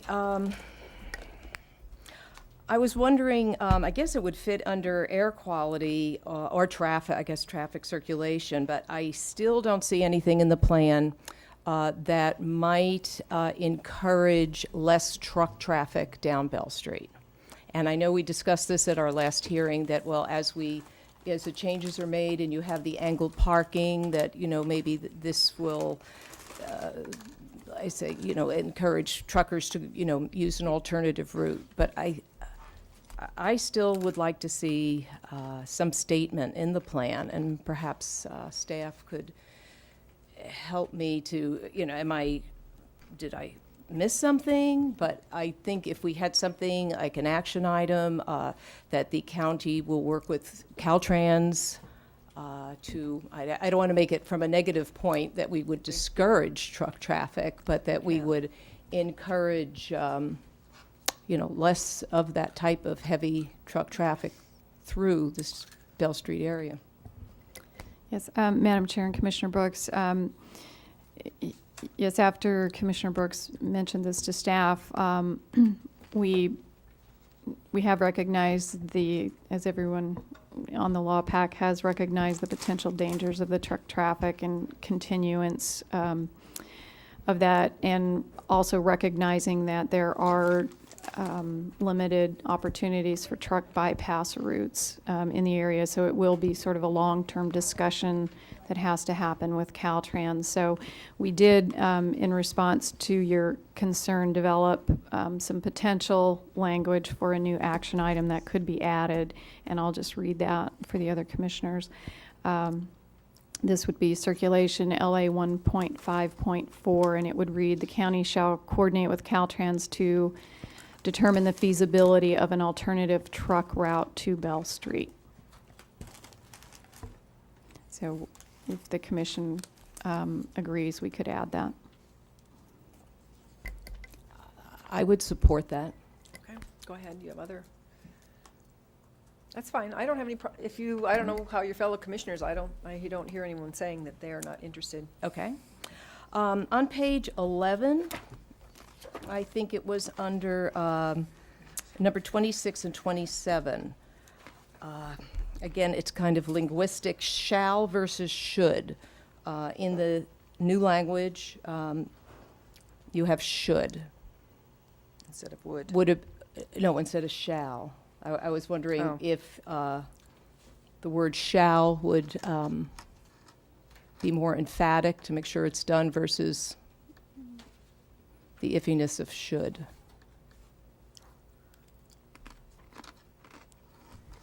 Madam Chair and Commissioner Brooks, I think the use of the use of should in this sense was more to say it could be other items in addition to, rather than making it mandatory or not mandatory.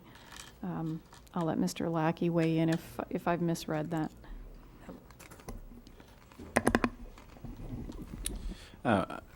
Madam Chair, members of the commission, I would agree with Ms. Parker's statement that it's sort of a one piece of the content of the report that could be addressed.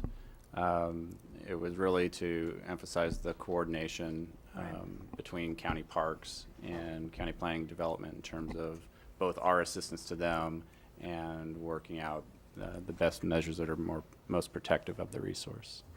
Okay, and does that hold for 27 also then? Because you're talking about appropriate drainage control measures should complement plan objectives. Why not say shall?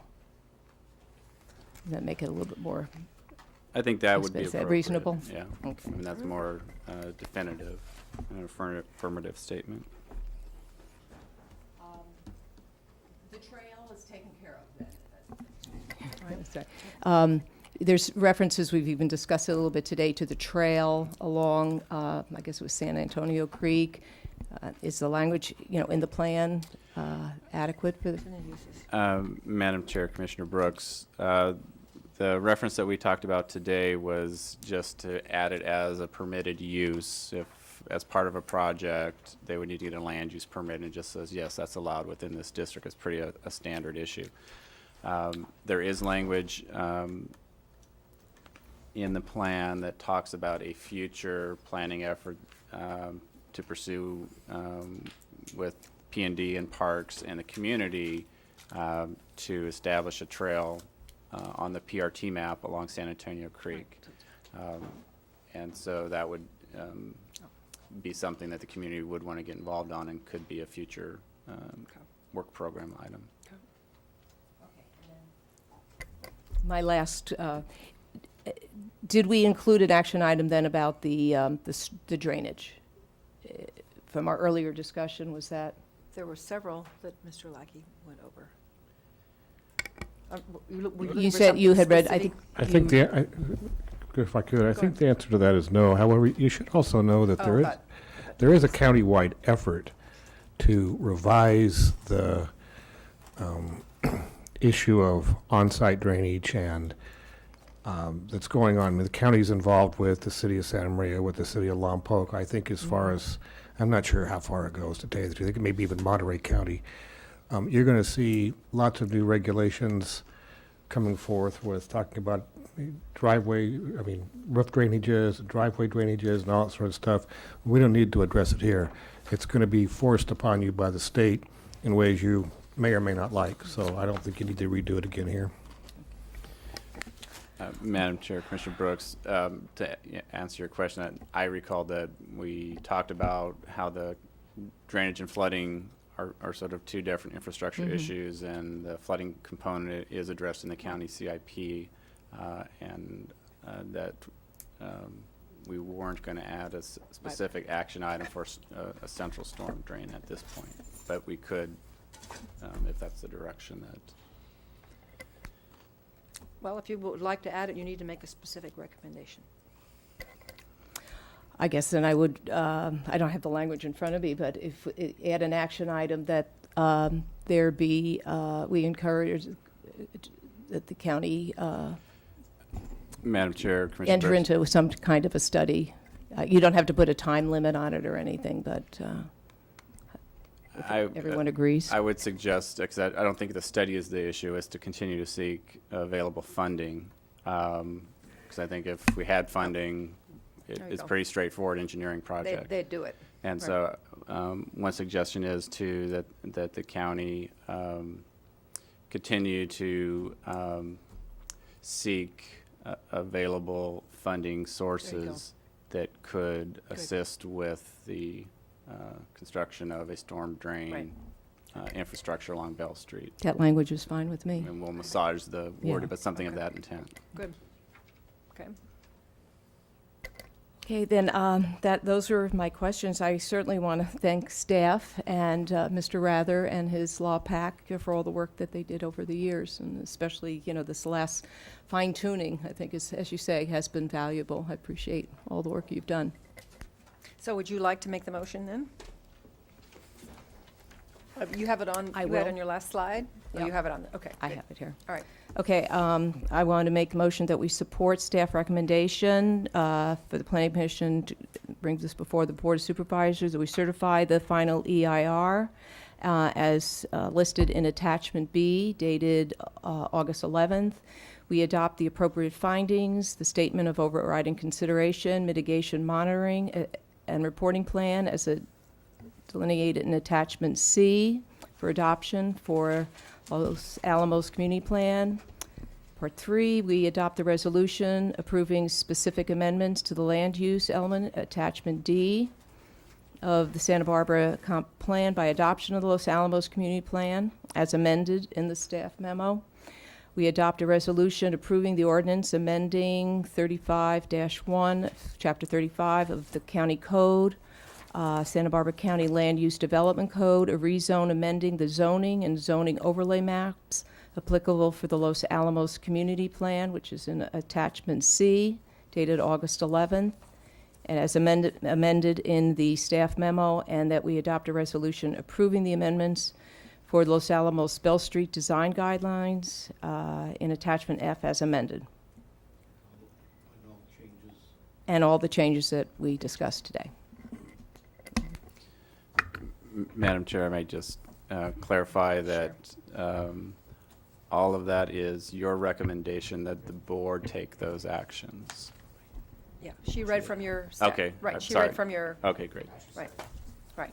Yeah, and just to clarify further, Madam Chair, the various exhibits that were referred to, Attachment D, Attachment C, Attachment E, were all to our August 11 staff report, not today, because we had some of those same Right. numbers today.